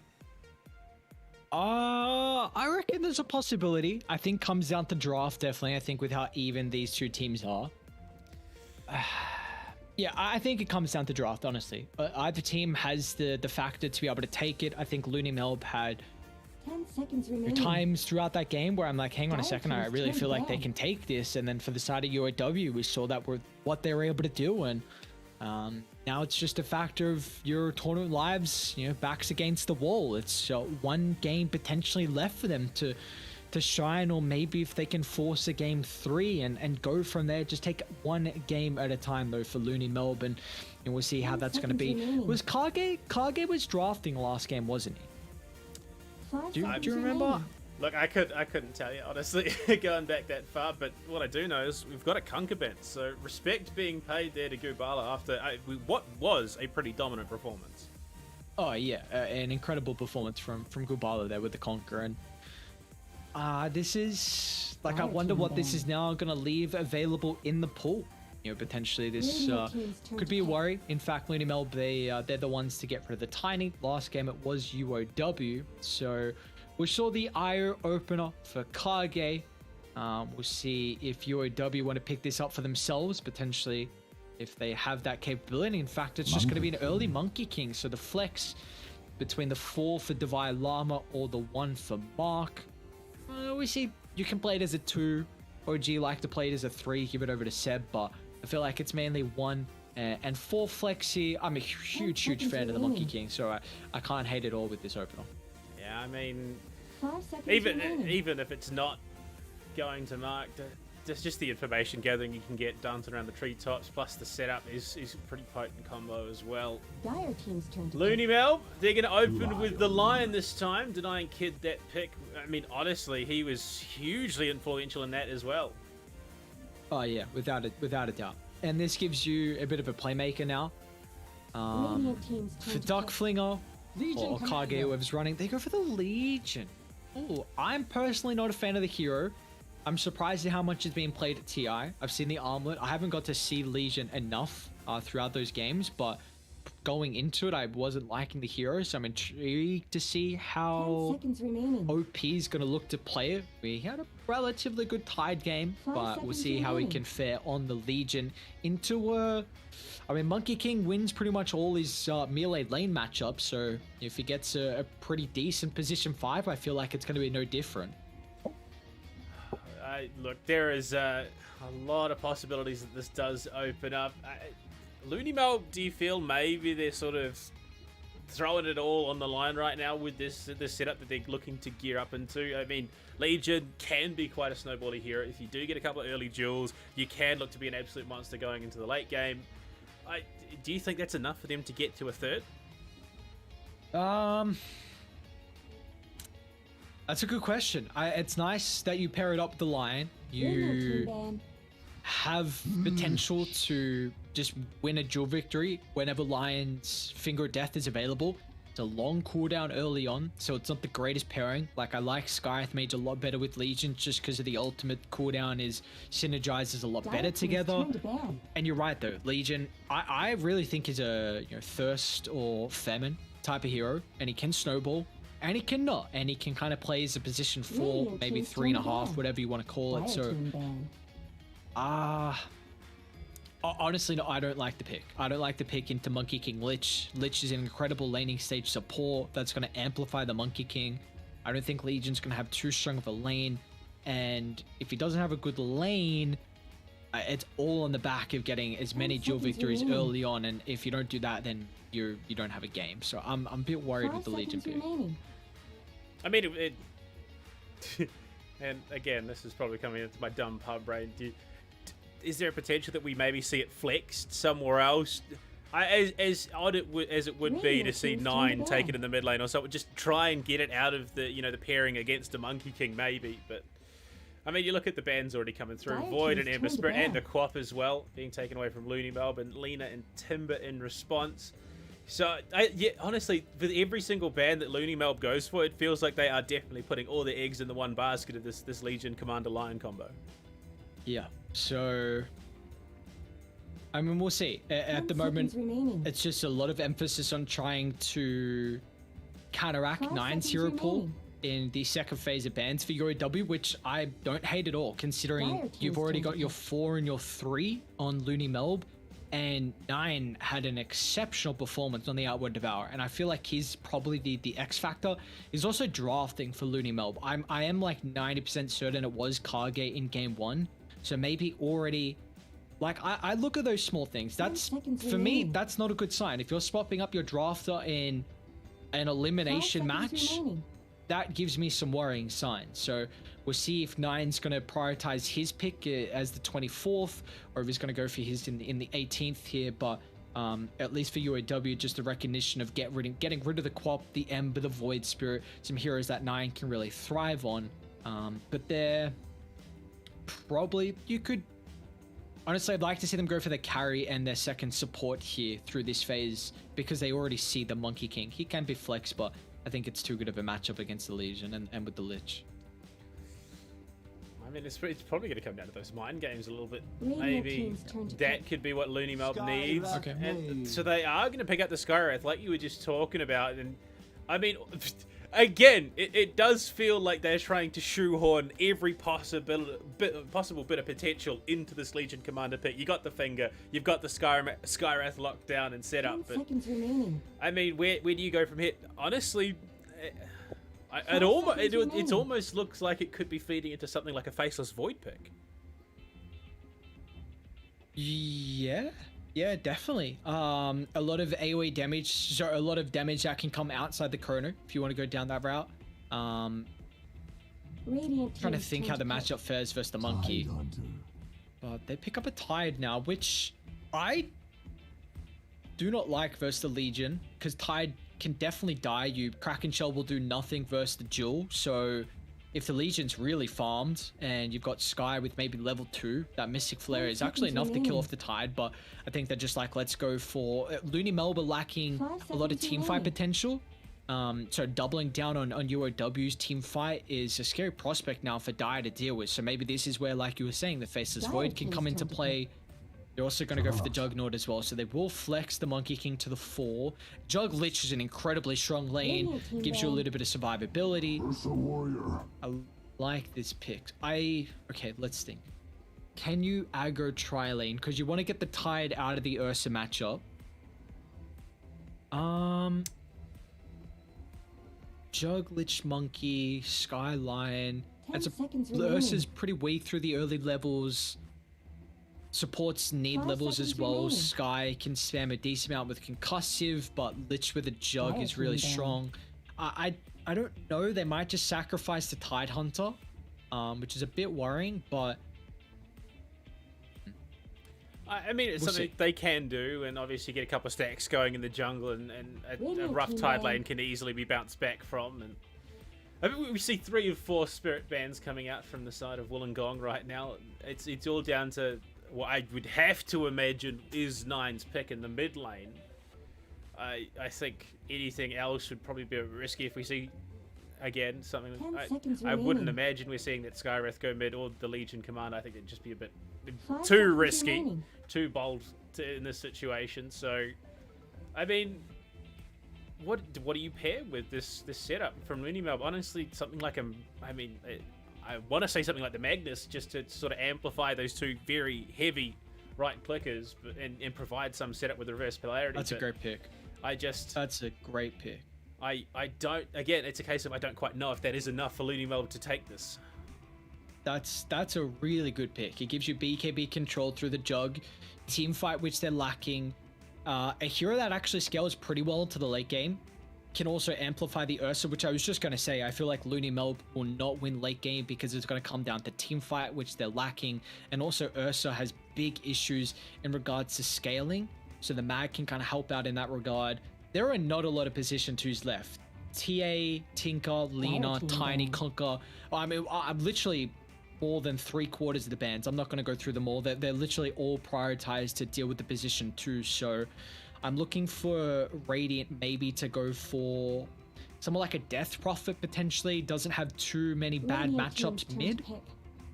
which is, I mean, does it fit? You've got towers, you've got a lot of ultimates. You're probably lacking a little bit of control and catch, which I think is a big thing. Maybe DP might be a bit vulnerable to getting bursted down, but I'm just thinking of a hero that doesn't have too many bad matchups 10 because you seconds don't remaining. see the mid hero for LoonyMelb. 5 seconds Look, remaining. University League is a tournament for innovation and that sort of thing. So, I mean, again, we could see something a little bit out Dire left team's field. turn But to here we pick. go, Wollongong. It's going to be a raw. Razor. Oh, this could get rough very quickly for LoonyMelb. Okay, Cop gone, Puck gone. Some of the better ways to lane versus the Razor. 10 seconds Man, remaining. what do you pick? So it 5 takes seconds care of a lot of remaining. the scaling mid heroes with physical damage into the late game because of the Razor pick, and they're already banned out anyway. So maybe you have to go down the magic damage route that can kind of play the distance in the lane, but you have to go, like you said, Uni League, some innovation. I feel like you need that right now for 9. I mean, there's not really a great lane sort of left for them. There's not. I mean, especially with a Monkey King on board, just having that boundless strike, being able to get in the mid lane, and I mean, honestly, if you get a decent leash off there with the Razor for Gubala, that's quickly going to transition into a kill. I mean, Oh, you I- just don't. I wonder if Nine has probably backed himself into a bit of a corner here. I mean, all the spirits are gone. Like, Except Earth, which, I mean, you'd be absolutely balmy to be running that in the mid lane against the Razor. Yeah. We have seen it in the Uni League, but I just don't think that's... I don't think that's gonna... It's completely irrelevant, I think, at this stage. I mean, what do you go? Like... I mean... I don't know, honestly. I mean... yeah, Do you want something that's a bit standoffish? Well, here we go. Omni Knight. Choose your hero. alright. So Skyreth mid? All UOW. Skyreth mid. I'm all UOW. I I don't like Omni Knight. I do not like this hero. I don't know about that one. And it's so they've got that's an Omni Knight off lane. If it's Q picking it up, Duckfling is playing the Legion Commander. Oh boy, UOW going back to the grand finals. Congratulations. if this works, Okay. oh boy, If this works, Nine had a very good game 1. Like a very, very good game 1. He has to somehow demolish. You've got a useless Legion. You've got a useless off lane. and the only setup you have is Karga and the Lion. It's Spike Hex. That's about it until you get items going. Yeah. Man, I don't know. This game is literally all on them snowballing. Like, okay, so the Ursa matchup versus Tide is strong. Like, that's favorable. I was wanting them to somehow swap the lanes. I Wait. don't think they... Unless the Legion's literal job is to go for the duel, lock it down, so that we see, this. Prepare Aye. for battle. I feel like they've backed themselves into a corner. Oh, Duckfling is level... Hang on, man. How's he level 25 Legion? 28! And he's playing it as a support. This guy is crazy. I mean, If he's to be playing Legion- fair, I do like to play a bit of lane support Dragon Knight, just because I'm a horrendous person like that. That was... okay, I will say that I believe Legion 5 is getting played at TI, so support can't be as bad. Also, DK was getting played a little bit as a support. He's got Boots and Orb Corrosion queued up, so I wonder if this is... I don't know, we're about to find out. Oh, they're just gonna go and look for this kill onto Divide, and they are gonna here we find go. it somehow. First blood. What Thanks and have is fun. going on? Seconds to battle. And may the all-knowing This is what one they need. bear witness. Here comes a snowball. Is it just like it almost feels like they have to commit to like full pug style Dota, just 5-man death ball as soon as we see ultimates come online. And we've had a couple of disconnects already. Duck and Billy, unfortunately. But, I mean, yeah, okay, so that's a kill. It's been picked up by your Omni, who is looking to rush the Soul Ring, of course. I mean, it's sort of what you want to do. But, like you said, it's a lineup that needs to snowball. So they can't just, rely on that to get them what they need in the early game. They need to keep just forcing fights and finding kills. Yeah, exactly like that. You just got to keep forcing fights, getting kills. I mean, it has to be said that and you're playing it's with, actually Mark Race. I only just noticed that. Gubala Juggernaut in the mid lane against the Skywrath. Okay. Yeah. Okay. I like that a lot. I'm big fan of it. I mean, Razor absolutely demolishes melee matchups. Omni Knight 315 movement speed, a decent start. Of course, melee heroes have a bit of an advantage with the movement speed, but this is like you're just gonna destroy bottom lane, and I feel like mid's gonna go pretty well too, because Gabala is just can shove out the lane with the Blade Fury. I like what they're doing. Again, I have to say that I think Tide is gonna have a very rough time up top. You've seen Billy's already gone boots, so this is a fascinating item build for Billy. What's up? This is Uni League. I mean, just like if you were to provide a prime example of what Uni League is in all titles that it covers: Siege, Counter-Strike, Rocket League. I believe they do Rocket League. I can't remember off the top of my head, but Dota as well. Actually, no, they do, because I got asked to cast Rocket League. But Dota as well. I mean, this is it is the weird and wonderful that you go to as a last-ditch effort that does have that tendency of working. Yeah, it does. Sometimes you can get crazy and make these plays that can take over games with an unconventional draft. We'll see if they can do it here, but they got a snowball. Like we keep highlighting, they got a snowball. We'll see how they can go with this Tide lane. Like Billy's gone boots, which Ursa level 1 is actually not the strongest at all. Like his early laning stage has been nerfed pretty heavily. Like even level 1 and level 2, it gets a lot better at the level 3 mark. So, and Tide's pretty strong with Gush, as we're going to see right now with them going on Cargo. Yeah, and I mean, no, unfortunately, Gubala here could spell death. Kage does have the boot, so is reasonably fast. The Gush is going to slow him down.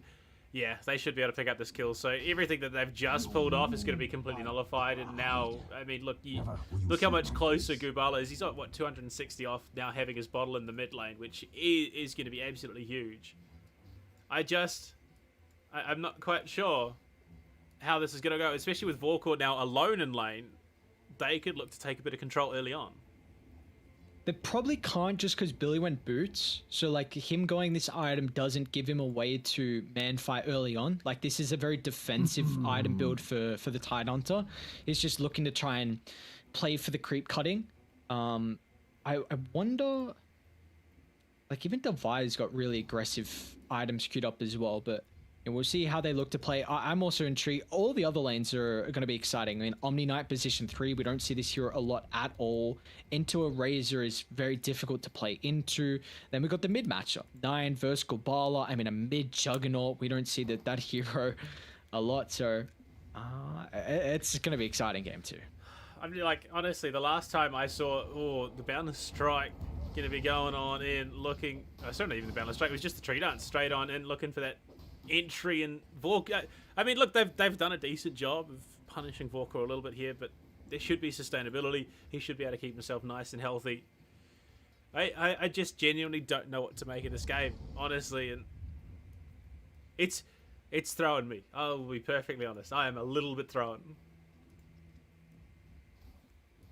Well, that's all right. We can go on a ride together, see if UOW can take the series 2-0 and then get a rematch into the grand finals, or if the boys on LoonyMelb can force a game 3. Oh, Mark is just bullying this double melee matchup down in the bot lane. Duck.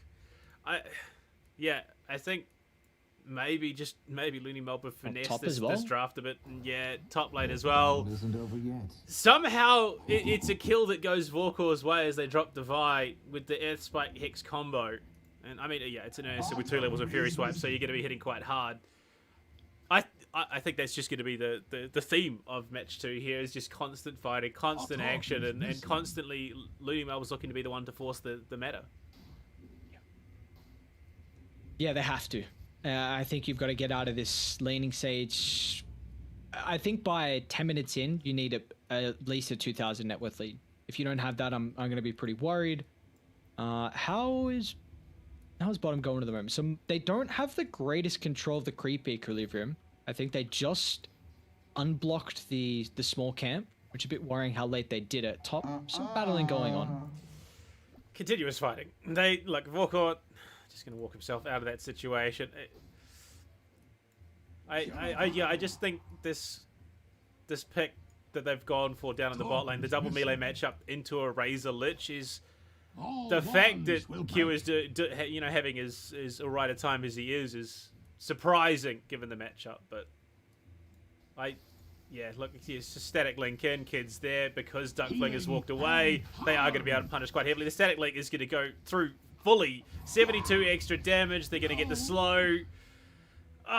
Just like at some point you're just going to have to sack this bottom lane. And that's worrying because an Omni Knight is not a hero that can... Like, you have no mechanic to be able to keep up in farm.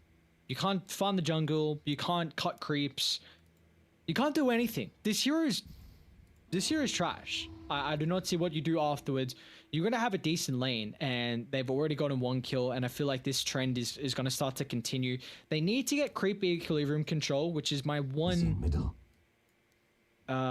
worry at the moment for Radiant with how they're playing this bottom lane. But once they can get that, then Omni Knight should get nothing out of it. I almost wonder if maybe they should have gone for, like, the overwhelming odds spam Legion in the lane with an Omni Knight support, but at least that probably would have had a slightly better time against this Razor not just being consistently bullied out, is because we've already seen that as soon as Duckflinger is no longer in position, doesn't have press the attack available, Q is just going to get caught with a static link, slowed down by the field, and Kid on top of it. So yeah, this lane is going to have to be sacrificed at some point. You're just going to have to sack. Q is going to have to go elsewhere, try and farm the jungle, and even then, what can you get on an Omni Knight that is going to significantly impact this matchup? 9 going into Gubala in the mid lane, but again, the Blade Fury is there, so Gubala with the bottle should survive. I think the draft, well, evidently could have gone a little bit better. I definitely... Oh. Well, I was just going to say, with Blade Fury on cooldown, Gubala's going to be really careful versus Sky. Unfortunately, I turned to wait the last second. Bottom, though, Omni Knight. Go for a TP. Kid, unfortunately, doesn't have a point up in Sinister Gaze. Top lane we go as well as Billy fallen low. Vorkor stacking up the Fury Swipes, but the Gush slow and the Boundless Strike. Devi is going to turn. Looking to try and stack up here. And, the turnaround again. The Fury Swipes. Devi in trouble. He's going to disjoint the attack there and just get himself away. I think, yeah, this is what we're seeing. You said they needed to have that lead. They needed to be getting themselves into a better position. And now we are seeing the desperation already. Wollongong are just... They have such an easy time with this, and LoonyMelb are just trying to force fights. Yeah, I mean, we're going to have to see how active 9 can get. He's going to be working on an ATOS here. So if you can pick that up at a decent rate. I want to highlight Gubala is also going for a Veil build, which is very fascinating. Magic damage jug, let's go. Yeah, I don't know if he's going to go Veil into Radiance. Like, I really don't know what Gubala wants to do. Duck buddy, the Omni Slash is there. I mean, yeah, you got 9 following it up, so Gubala I think is probably going to go for the safe option and just back off for now. Devi's caught as well as Kage and Vort do shut him down. Fury Swipe stacking up, and we are going to see a pretty heavy engagement. Duckflinger there as well, so they are going to join up. Going for Billy, the slow, the pounce is there, but Gubala with the blade. Okay, yeah, look, you just walk 9 in, he gets the kill. He's again having a pretty solid mid lane. Gubala will get the consolation prize of the kill on the Kid with that Blade Fury. The Omni Slash didn't really do much of anything. How is this working out for Dire's LoonyMelb? top tower is under attack. Bottom, they'll get a kill at least on Omni Knight. The think- hour of omniscience. Does have the purification, and Duck is there. Radiant's middle tower shouldn't have to take this abuse. Like, this is a case of this should not be working, but somehow it Killing is. spree. And just Device caught out in the mid lane by 9. 9 should be able to walk this one away. He's got the Billy. speed. Billy does. Oh no, the anchor smash doesn't connect. The gush there. Oh, 9 has damage. Billy may have bitten off more than. Sleep with the fishes. How is LoonyMelb pulling this out? Like, they should not be winning this match. They should not be in the position they are in, but they are. They have the lead. They are up 8-3 right now in the kills. And once again, 9 is looking to run away in the mid lane. Oh, I think this is to be expected though. Like I was saying that I think at 10 minutes in, I think they need a 2,000 net worth lead. They're on rate to hit that with how well they're playing. The lanes are supposed to go well for them. I really think Razor should have gotten another kill at least down bot. I think that's the mistake of the Lich not going a 1-1-1 build, which cost them a kill. They keep going back to top as well, so Vorkor is going to pick up another kill on Divide. Dominating, I guess. Are they just going to somehow snowball through the adversity and win this? Because, I mean, we're getting, we've got 4 of 10 ultimates up, 2 on each team. As soon as we get the duel paired with Vorkor, that you're just going to be funneling damage onto Duckflinger and gold and experience onto Vorkor. Radiant's middle Is- tower could use some Is help. that still somehow the play here that enables LoonyMelb to take us to a map 3? Look at that. Radiant's courier I don't- just got killed. I mean, we'll see. Well, they're going to try and get a kill on Kid down bottom, or maybe they're turning it back around as... Q does have the purification, and oh my lord, they're just going to be able to turn it, pick up the kill, so it is a 1-for-1. Divide looks to get involved. It's not quite the 1-for-1 that you're looking for, with Gubala getting involved now down in the bot lane as well. 9 trying to teleport out, but MBTW Mark gets it there. Hurt Spike to try and deter it. Double kill. This has been the storyline throughout this best of 3 already. Overconfidence and overcommitment. Now it is going to be LoonyMelb to overcommit. They lose 3 now in the bot lane because they were hungry looking for that man fight Dota. Dire's bottom tower is being chipped away. Are they going to stick around as well? Mark got still heroes nearby. He's still got the static link and Device there as well. Duckflinger low. Q trying to body block the Wukong's command out. Q slowed. The turnaround once again. Vorkor's back in. How have both teams managed to sort of overcommit to an engagement in the space of about 3 minutes? And oh no, the gaze is there. Finger of death. He's just not going to hit the mark. Wait, there's no way they're going back in. Device just been caught. And they're going to go back in. Device caught. Mark's going to find the kill on a Q again. I'm just lost for words right now as to what this game of Dota is. Tower needs some help. Space. It's space created, but it's just everywhere.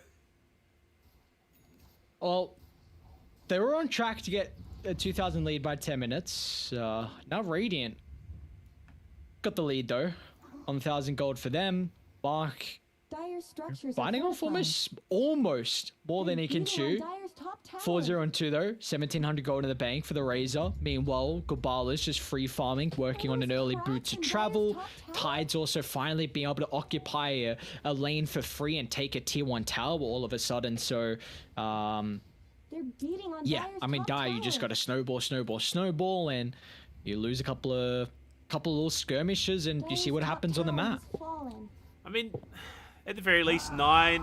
Oh, okay.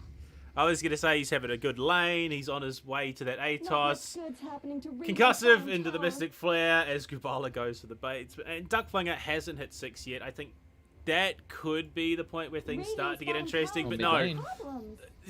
Gubala goes in with the Omni Slash, looks to commit onto 9, but the turnaround's going to be there once again. 9 just slowly waiting it out. The Veiler Discord not going to do anything. Devi's just watching. Somehow Gubala's still alive. Oh no, the Primal Spring. 9 and Karga are going to get turned around. They find the kill anyway. Mark's there to get involved onto Vorkor as well down in the bot lane, who was left isolated because Karga teleported out. And I'm baffled. It's the only way to describe it. Dire's top tower is under attack. Yeah, no, I'm joining you there. Mark's farming very, very nicely. Duckfling has almost got level 6. I just we're all eyes on the ATOS right now. Look where Billy's farming it. Yeah, only 3. Cool hero. Yeah, we're all eyes right now on the Skyeth Mage if you can hit ATOS. That's really the only way they have to get kills. I mean, the shard is queued up, but it's queued up for Duckflinger.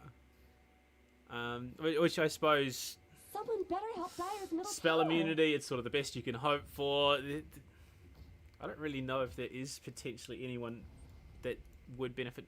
Maybe 9 there with the, you know, added bonus of the intelligence and the armor. I think that already we are seeing LoonyMelb fall behind the point that they need to be at. You look at Gubala, who's almost got his BOTs. Billy and Devi are just aggressing on a queue in the topside Dire jungle without repercussions. Vor is going to come on it. Okay, so I was about to say without repercussions, but they're going to look to do it now. Devi sacrifices his life. They're going to get the duel as well, with Duck just hitting 6. Go. So you take that. You do at least take that. But I don't know where this confidence is coming from for either team at this stage. Alright, so Is mine. Billy? Radiant need to be holding raindrops. The fact that I see a Tango on Billy, an open slot Radiant's on bottom the tower is Razor, under attack. Jug's got no raindrop as well. You're reverse to Sky, a Lion as well, just everyone. Like, you need a raindrop this game. Dire all off the back of bursting, and they're gonna try and turn this into fruition with a kill down bottom Mark. Let's see if they can just get him. Oh, there we go. ATOS out. Mystic Flare. The silence concussive blows. Okay, Shred Mark threads. has somehow survived far Shred longer than he threads. should. They're going to overcommit onto this one. Oh, no. The Chain Frost into multiple players right now. LoonyMelb, the Ravage as well, out from Billy. Oh, my lord. Honestly, if I was to take my water bottle and throw it as hard as I could against the wall, it would not even come close to what we just saw out of LoonyMelb. Hey, you know why the Razor stayed alive there? Tread swaps. And the No, he raindrops. actually didn't tread swap. It He was did? the raindrop though. He didn't. He stayed on Agi the whole time. I will say Tier 2 tower attributes is ridiculous with the HP regen and Dire's armor, middle tower but the isn't really raindrops, what an item. Who would have thought? Oh my! And I mean, just Dire's look at middle that. tower is Just, under attack. I'm not saying this one is overconfidence now, but It's over. look how comfortable Wollongong feel to just be between the Dire's tier 1 and middle 2 in the tower mid has lane. fallen. They get the tier 1. It's a 5k gold lead at 15 minutes. Gubala has a Radiance queued up. That's his next item. Yeah, dope. This is a miracle build. I don't know if Bale boots or travel. Honestly, I can't. All I remember is him going Radiance on Jug. I haven't seen this for quite some time. You don't want to call it's over. That's okay. I'll say it's over. I don't see a way back in. You don't have team fight. You don't have scaling. You don't have ways to take objectives. You had the snowball. You're down 5k gold. Your Razor identifies your Ursa. Radiant now itemized just to make sure they don't Billy get is bursted. also bringing out the Heaven's Helmet. That's what he's got queued up. So, yeah, look, Dude. again, I don't know where the confidence is for this positioning from either team at this stage. Yeah, you've got a lead, but you can't be pushing up that far on your own. And oh no, Radiant Devi have again. another. their They're gonna pick structures. him up with the Earth Spike. They're gonna cut the tree, the Jewel. They don't really have the damage. This is a level 9 Wukong as well, and 9's gonna have to get involved to make sure it's a done deal. The Mystic Flare finishes off.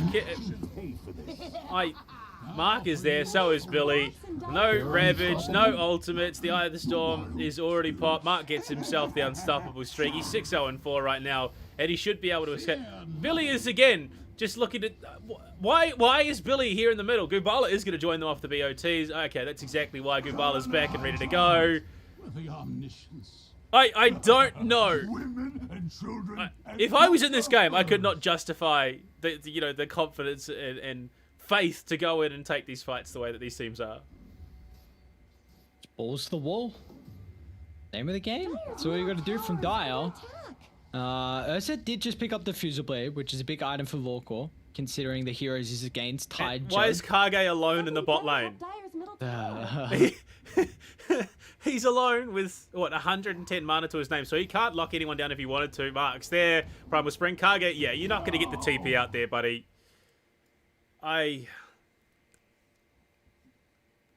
They've got very good vision by the bottom triangle. They might look to come back and take a fight. This is the nice thing on Dire, is that they're not too reliant on cooldowns.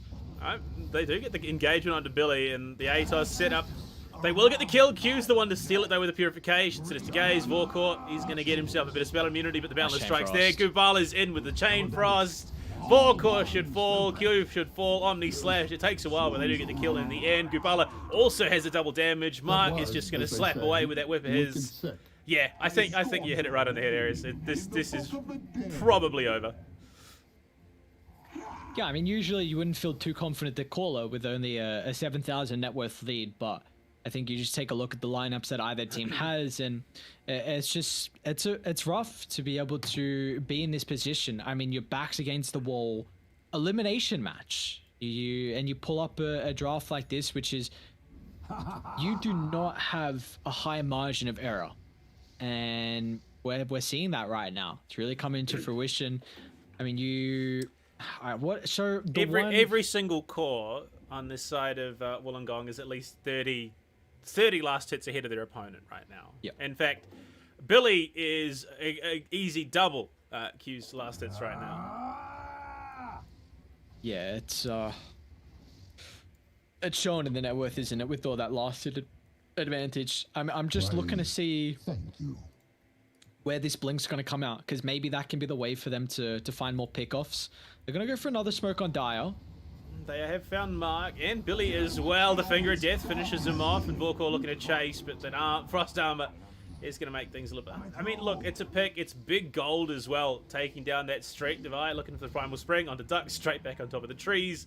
So it's a bit of hit and run Dota at the moment. Billy walking up, trying to go for that engage, but no Ravage for him available, so we'll just have to walk back down. In fact, no Ravage for another 42 seconds. They only have the Chain Frost, really, to play off at anything. And so they that is... Yeah, look. I was going to say, that's the nice thing about Dire's lineup, is that they aren't as cooldown reliant. It's literally just Mystic Flare, which is the one thing you're relying on, and kind of his mana pool. But like Radiant potentially could have gotten a kill there, maybe two, if Ravage was available on Billy. So we do see the bit of an issue in regards to that at the earlier stages when there's all these skirmishes. But I mean, apart from that, like you still have your T1 tower. If you got all, no, you've just got two T1 towers still left standing. So much map control. I mean, Gubala's gone for this build, and he's still second in net worth as well, which is so surprising. I mean, he's also not even that, 600 gold away from his Sacred Relic as well. Sorry, my throat's given out. A lot of casting this week already, but I mean, as well, as soon as he wants to pick up that shard, he's going to be looking quite pretty to chase down whoever he should want. Duck Fling at the moment is really nowhere near anything. He's picked up the shard for himself. So Press the Attack is going to provide spell immunity onto, I would imagine it's going to be Vorkor, but what does that do? Like, it doesn't really do much. I mean, Ursa's going BKB next item. They don't even have a lot of control as well, so it's not like you're getting a hard dispel off and then turning it from there. I really think they needed a blink, considering Kage's still a bit behind. Legion would have had his by now, but Radiant, they're looking for a smoke. Pretty close to Radiance on Gubala, but they just really want to put them in the grave.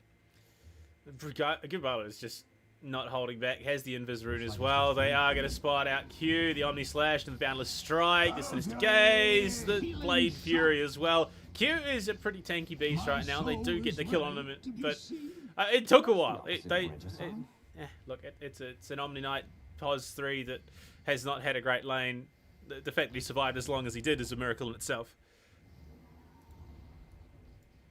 You do see Radiant, they're just going to look to continue to control this top side of the map. You got tier 2, top and middle as your next objectives, Billy and also Roshan as well. He's just between the tier 2s and 3. Yeah, he's just chilling. And look at that. Dire's top tower. LoonyMelb just don't want a bar of it. They don't want anything to do with it. It's going to be a free tier 2. The side of Wollongong. In fact, Vorkor says, you know what, I'm going to go and farm the enemy jungle. Kage's going to go shove the lane out. Gubala, quick as a flash, has the Sacred Relic in hand. TP's back to the mid lane, clears out the wave that was building up.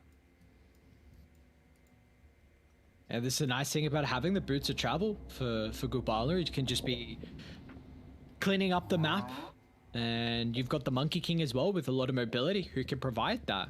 So we haven't really brought it too much about the itemization for Devi, but the Mage Slayer is going to be so nice. You're reducing the spell damage that Skarath is dishing out, and even the Lion as well, potentially. I mean, the one thing I suppose LoonyMelb do have going for them is the fact that 9 is, I think that is the full Agnums now picked up for him. And yeah, there you go.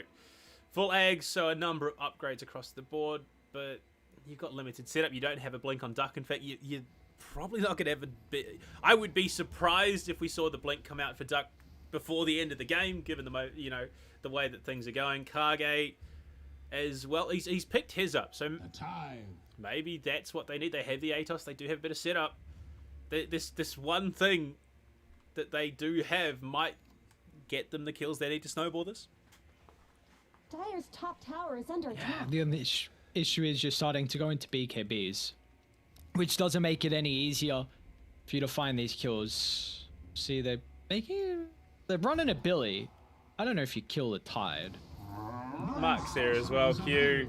Yeah, press the attack, spell immunity on top of the Heavenly Grace. The whips just to slow them down. The rest of, well, University of Wollongong are there as well. But, yeah, I mean, maybe that's what they need. Q just needs to be as tanky as possible. Sinister Gaze, the spell immunity again. Vorkor able to get himself out of it. They're going to turn around, go in on Gubala. What is going on? This game has been turned on its head. Duck Flinger dropped. The Chain Frost as well, just making things unbearable for LoonyMelb right now. They have the Wukong's command. Everything is just coming up. The buyback from Duck Flingers is Billy again between the tier 2 and 3 right now, which just seems to be his stomping grounds, and overcommitting, having had his mana drained. Devi just watches from the trees. Kid there as well. How have they overstayed their welcome again and given LoonyMelb this fight? Mark's there isolated. In fact, it's Mark and Devi left. Devi says, you're on your own, buddy. You're going to have to get out of this if you can. And you won't. That should be Roche. Throw after throw. Let's go. It's a big. I mean, you buy back on Duck Flinger, but you don't give a damn if you take a fight like that. Sorceries avail. They win this game off the back of 9 bursting heroes down. They killed the Jug to start. You had no damage to Ravage. You're fighting right next to a tier 2 tower, which you don't want to do. Roshan has fallen to the Dire. I mean, they find Kage. Gubala pops the Omni. I think that's probably the biggest advantage they have, is the fact that Gubala has opted into an incredibly squishy lane. The Atos denied by the Blade Fury, so they will at least get that out before court. Has the Aegis, is not going to be scared to fight. Duck Flingers maybe going to get turned around. He gets the duel off, but unfortunately the rest of Wollongong have rocked up to the party, so Duck is just going to have to try and get out. Fey Grenade there as well, and Kids is going to take it. So yeah, the dieback, so even though you have picked up the Aegis, it doesn't really matter much if, Wollongong are then able to turn around and say, hold on, don't worry about it, we're going to equalize whatever damage you did do. Got problems. Dire's middle tower isn't going to last long. What's is Vorkor going to run up this high ground? No, he's chilling. So Gubala just he's got the shard. Gubala, shard, radiance, Veil of Discord. That's a lot of magic damage. Yeah, that it is. I'm still looking for him to tank up though. I think all of Radiant should be trying to opt into that. Or Kage. Blink reveal. Looking to get what they can. Atos out of the Kid again, who's just going to be absolutely sacked there as Devi again gets the hell out of the dodge. That might just be what LoonyMelb need to get themselves back into it. These oversteps coming out of Wollongong. Just get whatever golden experience you can onto Vorkor. And sweet. I mean, I suppose with the spell immunity, you've got Heavenly Grace, you've got Press the Attack. Just, I thought it was maybe a case of stack all the eggs in the Legion Commander bucket. Maybe it's stack it in Vorkor's. Oh, they're coming over for this fight. Why is Kage so far forward? I don't understand. Forecourt hit with the leash, the ravage. They shouldn't be pushing up in the situation. They didn't have the information. They overaggressed. Somehow they're still going to be able to turn it around as they battle on down Divide. Aegis spot. Mark with the BKB looking to try and fight, but the body block's coming through from Q. Vorkor's on the back line, looking to do what he can. He's got some damage. He's got the setup with Duck Flinger as well on the duel. Somehow they're going to be able to turn this. No way. No way they could turn the fight this way. This is a massive Ursa right now. Divide is just getting slapped away at. The healing from the mask is just... yeah, Billy just says, okay, I'm done with this. This is absolutely absurd. We were in the lead by a long way, and all of a sudden we are about to see LoonyMelb take it and wipe Wollongong. They want to give him the rampage. Wow, they will. Vorkor picks it up. What a rampage here for the Ursa, and just split up fights. Radiant not identifying the key heroes that they need to bring down. Kite the Ursa with the Razor, but everyone needs to blow up 9, and they didn't recognize that. Gubala, he was split away from the team. He tried to do it by his lonesome self, but they you have the advantage quite often with the Monkey King to provide you vision to start fights, but they are not utilizing this to their advantage at all, and now you give such a huge influx of gold to Dire. Radiant's middle tower. I mean, well, there was a 10k gold lead at one point. Now it's 3, and there's a good chance they look to threaten this tier 3 as well. Absurd Dota. Absurd Dota, and it's working, and as much as I do sound confused and amazed, I absolutely love it. Oh. I mean, Mark's going to a refresher. Like, guys, you just need to tank up. You just need to tank up. You can't be dying to the Mystic Flare. That's it. Oh, no way. They're going to turn around the duel onto Billy, caught by the Mystic Flare. Vorkor is there, well in the background. He's been hit with a static link, though, so he's not quite smacking for as hard as he could have been in that situation. They're looking to disengage. Somehow, in 29 minutes, Wollongong have gone from absolutely dominating the living hell out of this map to being scared to take even engagements. And, oh no, they spotted Divide, the tree goes down, Sinister Gaze to try and deny. The dust is there, Duck Flinger well on his way to getting his blink out of nowhere, and Q's just going to walk out and snipe. I did not think that Duck Flinger was going to get his blink dagger in this matchup. He's just picked it up. Someone better help Dire's Yeah, middle there you go. You tower. got 2 blinks now to play with if you're 9. I mean, this is just... this is a crazy game. It's this wild. Is a... Yeah. This is... The fact that they're actually in this on Dire, and... They're getting a lot of items now. Like we said, Blink on Duck Flinger. Greaves just completed on the Omni Knight. I mean, Sky's got Boots of Travel, which is going to further help his positioning. Level 22, so a lot of burst potential. I mean, look at Knight. He's looking to get himself the Bloodstone as well. I don't know. Like last game, 9 was the difference maker in the matchup. It was what kept LoonyMelb in it as long as they did, and he's doing the same thing here in game 2. Vorkor, they're helping, obviously, the blink duel in onto Mark. Vorkor just a little bit too far away to do anything. It's all coming apart here. Wukong command going down, but the blink ravage coming out there from Billy. They're looking to turn this one around. 9 in trouble, hit with the Omni Slash, and the Chain Frost will go down with no buyback. Somehow, Wollongong again have turned that momentum with a perfect initiation into a team fight. Kage down as well. Duck Flinger tries to TP out. Can he get it? No, not a chance. He's just smacked down. So we've gone from a full 5-man wipe coming out of LoonyMelb to 3 members dropping in that unfortunate engagement out of LoonyMelb there. This game is literally, it's a seesaw. Dire's middle tower That it isn't going is. to I want to last long. highlight, I did also mean to say good fight for Radiant. No joking. You just saw how they were able to play that. Like, the Jewel was too far away from the Skyeth Mage. Gobala did a really good job with the Blade Fury to zone away the Sky, so he couldn't find the combo damage with the Jewel. Billy ravaged the backline. They kited the Ursa with the Static Link, and then Billy controlled the rest of the heroes with the Ravage, and that was... I mean, you see one fight, now they're going up high ground. Not at all the blink reveal you wanted from Duck Flinger. I mean, it was also the fact that not only was it too far away from 9 to get involved, it was actually too far away for Vorkor to step up and start smacking away either. It was the exact target you wanted in that situation, but if you can't get any meaningful damage on top of it, it's a wasted opportunity. That it is. That it is. I mean, it's nice kind of recognition on Radiant that they need to just still play it a little bit more safe. Not staying around that high ground for too long. You got Ravage on cooldown. Dire going to respawn. Let's make sure we give them no opportunity to come back into this game. And let's just play it a little bit slow. You're still waiting for BKB on Devi, which is going to be pretty important. Blink on Billy. What else are we close to? What is the raise? So Mark's actually going Shivas, so a bit interesting, but we'll see him have that one pretty shortly. I mean, Vorkor also managed to snag himself the Mindbreaker, so if they can get a good initiation, if they can get the timing on those key abilities and that silence as well, they might be able to take down a couple of these key targets. But I mean, again, they need to get the right initiation off. We've seen them go too deep. In fact, we've seen both teams go too deep. They're going to go into Devi. That's exactly what you're looking for. A nice Blink dual finger of death combo.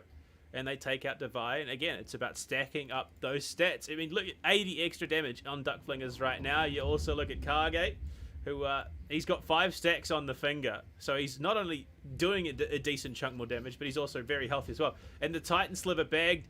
Vorkor is an absolute unit right now. Yeah, that he is. That he is. I really want to see Dire somehow itemized to help the Ursa against the static link. You need 4 staffs. So Kage's got 1. I honestly want to see Omni just go into a 4 staff, considering I think he's legitimately just playing as a support this game. And I want the Legion to go into that too, because I think these fights are...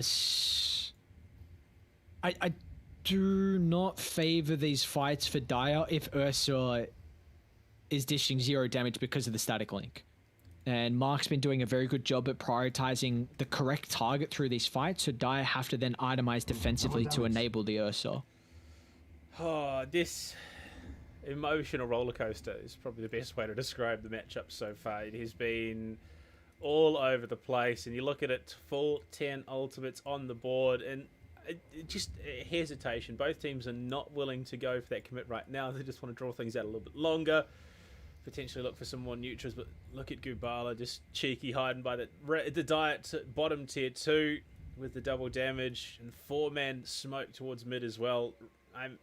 Wollongong are looking to force the fact here. Yeah, Radiant, they're smoked up. They've got a great ward as well.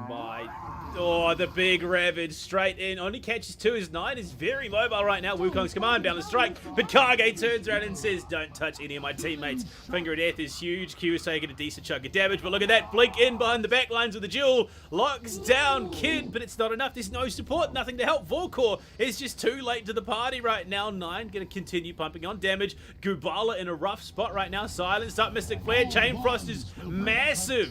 9 is well and truly in trouble. The Omni Slash followed up by the Blade Fury, which does so much damage right now. Vorkor might be able to bring this one back and salvage it. He's going to take down Devi. Kage's there. Unfortunately, the Blink committed. Means it won't be able to set up anything just a little while yet. Oh, Goob's got to be careful. Oh, no. The whip is huge, but they could have made it work. That could have been absolutely huge for either team, but it ends up being a stale 2-for-2 trade. It's a big mistake from Mark. You cannot be frontlining on the Razor, because he revealed the smoke. It gave Legion an opportunity to save the Sky with the press attack. Otherwise, that would have been a 3-man Ravage, and that fight goes completely different. If you kill 9 at the start, I think you literally lose no one there. So a big mistake. Razor should not be leading. It should always be the Blink hero. And now you have to contest Roshan. Is Gubala going to go face check Roshan? The Gush is there. You got Billy on the backside. Doesn't have the Ravage. And Gubala's just going to go in while Vorkor is just continuously smacking away. So he will pick up the Aegis. Q might be the sacrificial lamb in the situation. The Purification's pretty big. Overwhelming odds as well to try and slow Gush there. Press the attack spell immunity, but the static link in play for Mark is going to be big. Again, I think we might have seen a bit of an overcommitment. Q still somehow alive. Devi looking to try and go deep and set up for something huge, but Gubala, he's been dueled up. He does get the kill onto Kage in the end, but Vorkor's on the job. Straight in, turns it around, and finds the kill there. Gubala's found 2, but it doesn't matter. They find Q, but again, Vorkor is a raid boss right now. Mark has to run. He finds himself in huge trouble, but 9 there, trying to set up, finalize the kill onto this massive Razor. Static link out, Vorkor, he's just going to chase it down. And it's these slim margins where things can go either way, and then Vorkor gets involved. That he does. Well, the big issue is that you're not itemizing for Mystic Flare. Like you're getting bursted down continuously. No one is going the survivability, so you don't get bursted. I mean, you need a BKB on your Juggernaut. He's going E-Blade, but that's not going to keep him alive. You need to stay alive. You cannot be getting bursted down. That is your big issue right now.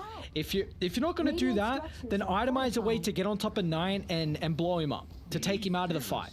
Like, we are not seeing this. So I mean, either teams are having huge mishaps with their itemization, and the Blink Ravage turn around again and may have been a bit of an overcommit, but there's no follow-up here for LoonyMelb, for Wollongong, and LoonyMelb, again, Vorkor has a Satanic, 9 gets himself out, the pause comes through, so I imagine someone's potentially lagging here, but Ares, at the moment, the gold lead is negligible. I mean, look, I need to take a look at the net worths right now. Yeah, look, Vorkor, out of nowhere, after having what was a reasonably contested lane, is topped by a good 3k. Gubala's the next highest, but with the spell immunity, most of his net worth is completely negated. Wait, what's going on? False alarm? Oh, fire alarm. Ah. Yeah, see, unfortunately I have chat disabled because, as any good producer will tell you, yeah, it's the last thing you want on broadcast. Yeah, that's...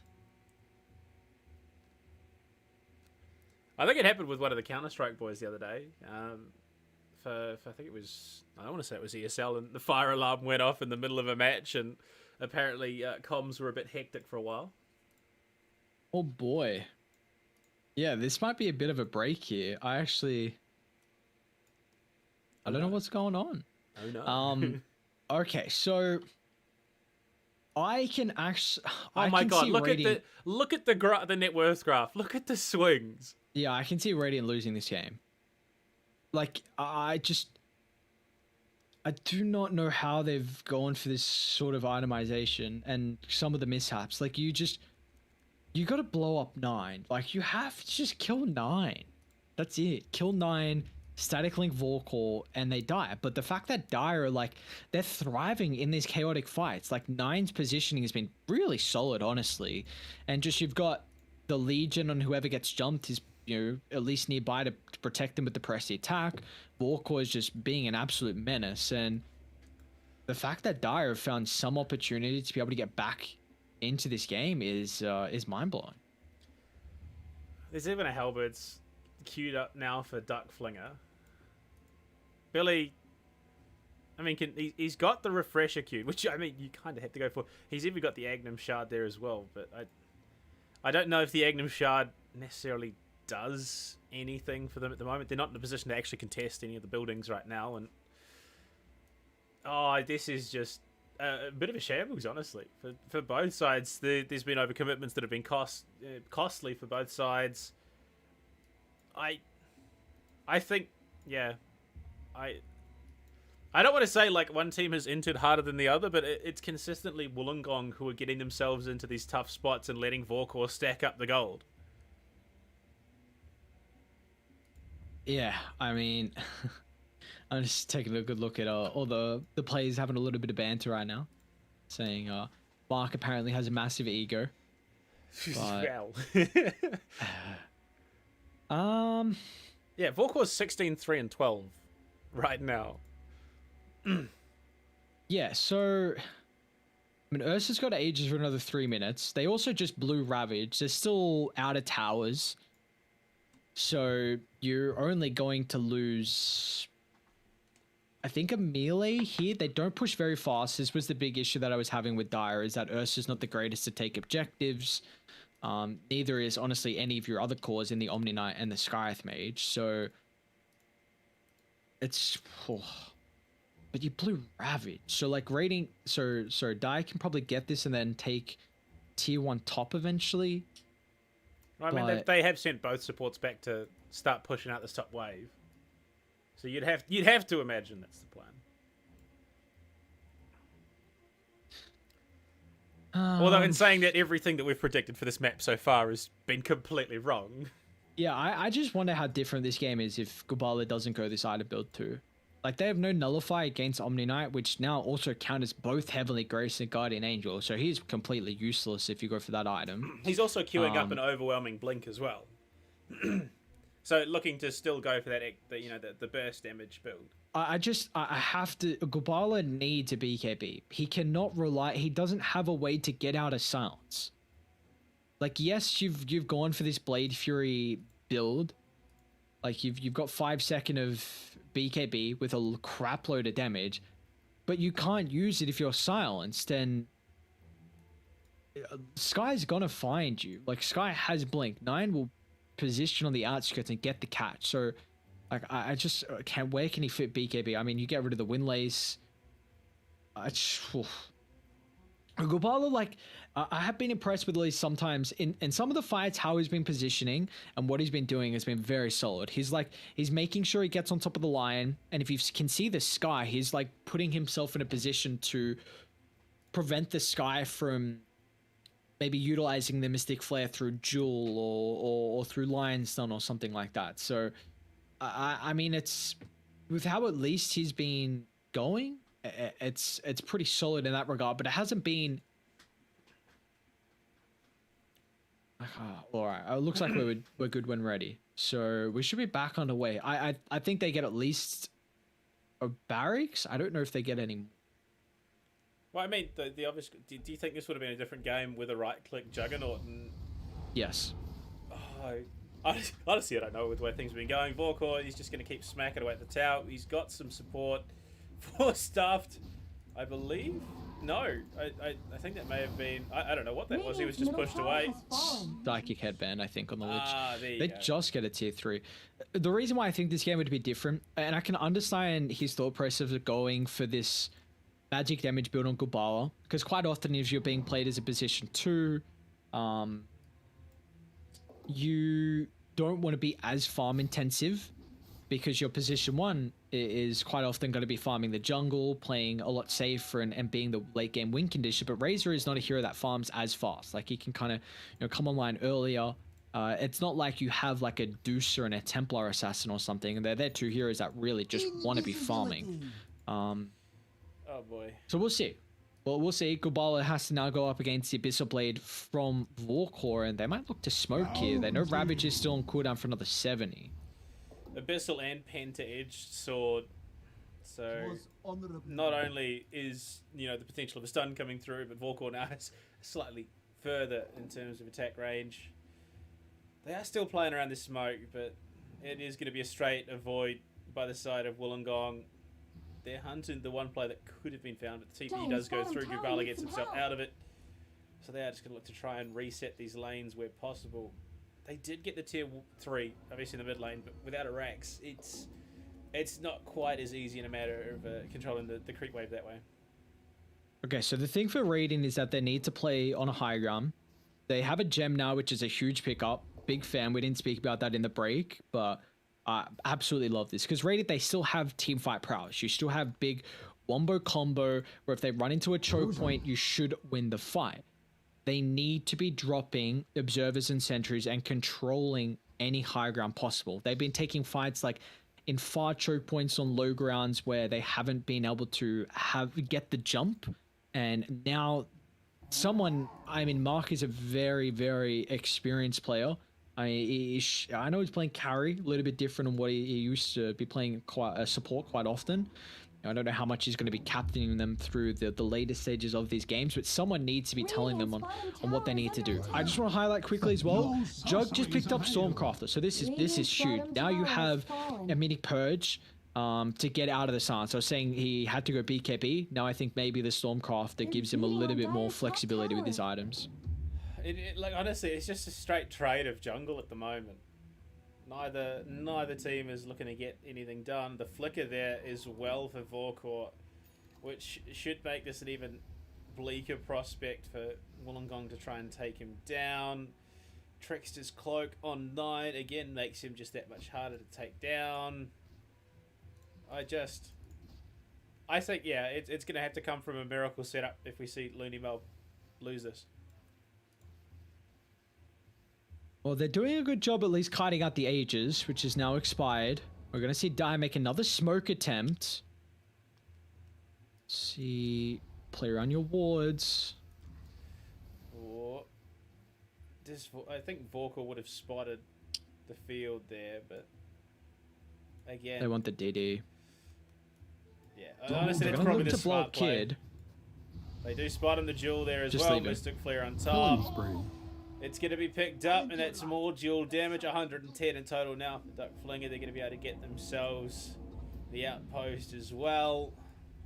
I mean, yeah, honestly, that's probably the right call out of Wollongong. You don't want to borrow that, just get out. Yeah, they've been... The save your teammate syndrome has been coming through way too often for Radiant this game. It's the fact that I have these 38 kills. I want to see Divide playing a little bit more aggressive with his Monkey King. Just scouting out... Maybe if it was in a different spot, if that monkey could have scouted out the smoke maneuver beforehand and got out a dodge. Gabala, oh my god. Okay, he's going to see the Abyssal Blade now. I don't know if he's seen it. Also, Blink completed on Vorkor, so now you cannot do that on Gabala unless you know the Ursa's on the opposite side of the map. And Gabala has just picked up the overwhelming Blink as well, so he's going to be a little bit more survivable. Obviously, it's I mean, I don't know if 3k is going to be enough, and you see the Arcane Blink there from Billy. Billy and Divide have been here for the last couple of minutes, just shepherding this creep wave into the tier 3s on the top side, just applying pressure. Honestly, I almost say that's what they need to do. They need to keep applying the pressure there so that Mark and Gubala can finalize their build and put themselves in a position to actually contest this game. Yeah, it's nice that they've kind of slowed down the tempo, I think, on Radiant. It's pretty important. Mark 25, he went for the attack speeds, closing on the refresher. Double BKBs is going to be really nice. Double Eye of the Storm. And he get rid of the ward on the high ground that Dai have. Gabala will do that. It's, again, I just have to harp on it. It's going to be the vision game now. This is what it all comes down to. Simple catch could be the defining. Well, that's it. And another smoke in the mid lane for LoonyMelb here. I mean, this is, 3 smokes in a row that we've seen, and they're just going to straight hard force it down. They're going to go for the Rex in the mid lane. They're going to say, they're so busy messing around in our jungle, if we force it, the waves through, get ourselves in position, we can take the Rex. And this is, I think, a brilliant read out of LoonyMelb into mispositioning from Wollongong. I wouldn't mind seeing Radiant smoke up now behind the objective. Oh, the backstab. Oh no, Gubala's been caught. They're going to jump. He's gone. He's completely gone. Has the buyback. He's going to be forced to go for it now. Mark as well. Abyssal Blade up. Boundless Strike to try and deny. Ravage through, but Vorkor is spell immune right now. BKB is just going to keep slapping the Chain Frost. It's going to be effective, but that's not the target you want to take down. Heaven's Hellbird going to deny him, disarm him there. They do get the Cyclone as well, Vorkor. He's not done just yet. Can he do anything? He's been kited out through all of it. They say Satanic popped. They might have just been able to take him down here, the Static Link as well. They've done it. They've played the game the way they need to and just kited out, spread the fight.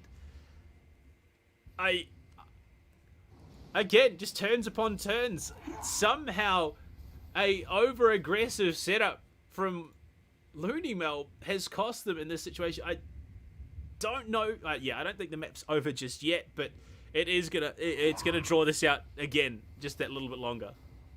I mean, that's just a huge Chain Frost and Boundless. The supports winning them that fight from Radiant. You do buy back on the Juggernaut, so there's still a bit of a win condition on Dire. They can burst him down. Ooh, Kage a little bit too late. Might compromise the position. Neither of those Mystic players did that's not bad. anything. Dire's middle tower isn't going to last Yeah, long. Vorkor with the Gotta get buyback. out. He's going to look to get on in. Vorkor He breaks can on cool through. down. Mark is in trouble with the Cyclone there. Is going to be huge, but the Atos onto Mark. Billy looking to turn it around. Gubala in the mid there. Mid-9. He's down. He buys back. Omni Slash through. Vorkor jumps himself over to the wall. They lose Q, and unfortunately, I think this might be the straw that breaks the Dire's camel's middle back. tower just went down. Reset. You don't have Ravage. You need Ravage. Oh, the finger of death there, the engagement. They're looking to turn it around. It's all coming apart. The duel is there, but Kage falls. Nothing can contribute. Duckflinger as well. Vorkor again, isolated with no support to gonna be engage or damage. set him up. Vorkor, he's about to go down. There he's gone. It's Mark to pick it up. And with Kage in 9 now remaining, there is next to nothing stopping Wollongong from closing out this best of 3. And they call it.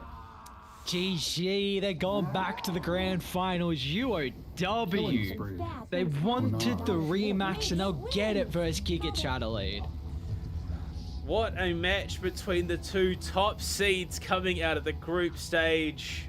And I mean that it was a bit messy, and there's no other way to describe it, but that is sort of the the resilience, the determination, the grit that you would expect from two teams who top their groups.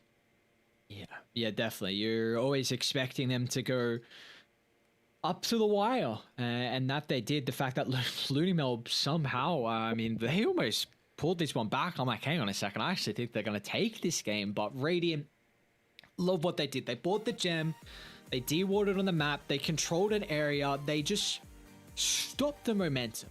They stopped the momentum, got some items, took some much better team fights, and we just saw how it swung from there. Just, they're like, all right, boys, let's slow this one down a little bit.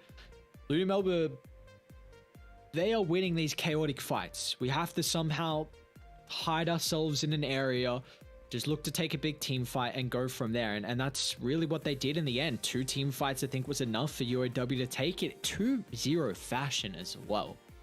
I mean, just looking at the the XP and net worth graph, there was just some significant swings, and then to close it out, it was just the perfect engagement set up there, isolating the right targets from the side of Wollongong, and it just came apart. Everything that they needed to fell into place, and I mean, it takes a very resilient team to hold on. They know they have that safety net, given that they picked up map 1. If they just hold out that little bit longer, if they look for that prime opportunity, the game is theirs, and that's exactly what they did. And I did not expect this magic damage juggernaut build in the mid lane to pick up the win against an Ursa who was literally 17-5 by the end of the game. He was just smacking away.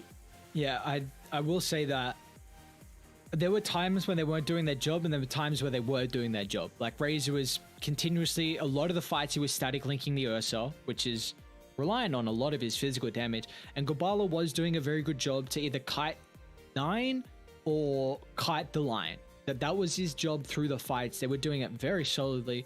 Got to highlight as well. I didn't see UQ Ultimate Chat just hiding down there in the bracket. We've still got a lower bracket final, so this was not the match to make it to the grand finals. UOW, they're gonna have to go up against another opponent in UQ Ultimate Chads, who they were the ones that actually knocked down LoonyMelb. So we'll see if they can take that series, and then they potentially can have the rematch versus Giga Adelaide.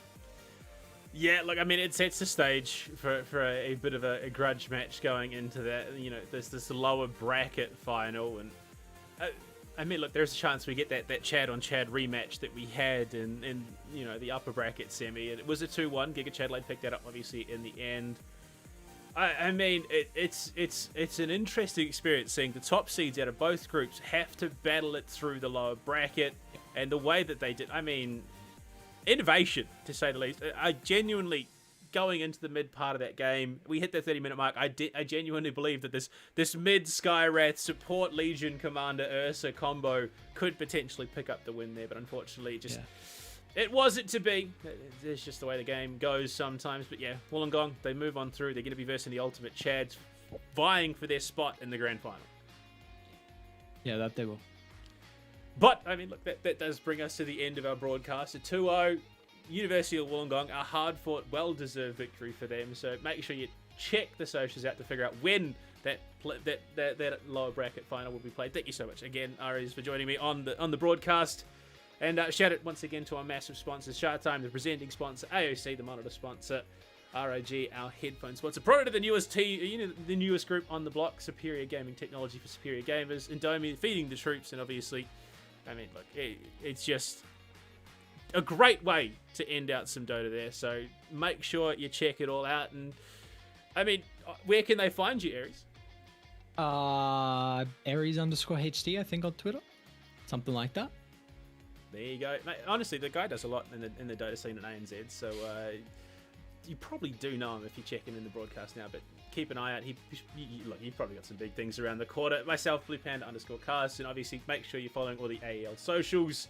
You can check them out. Obviously, AU Esports League on Instagram, and I believe on Twitter as well. So make sure you check them out. But first, now we're done. We get to let the Wollongong crew relax before their next match, and we will see you in the next one.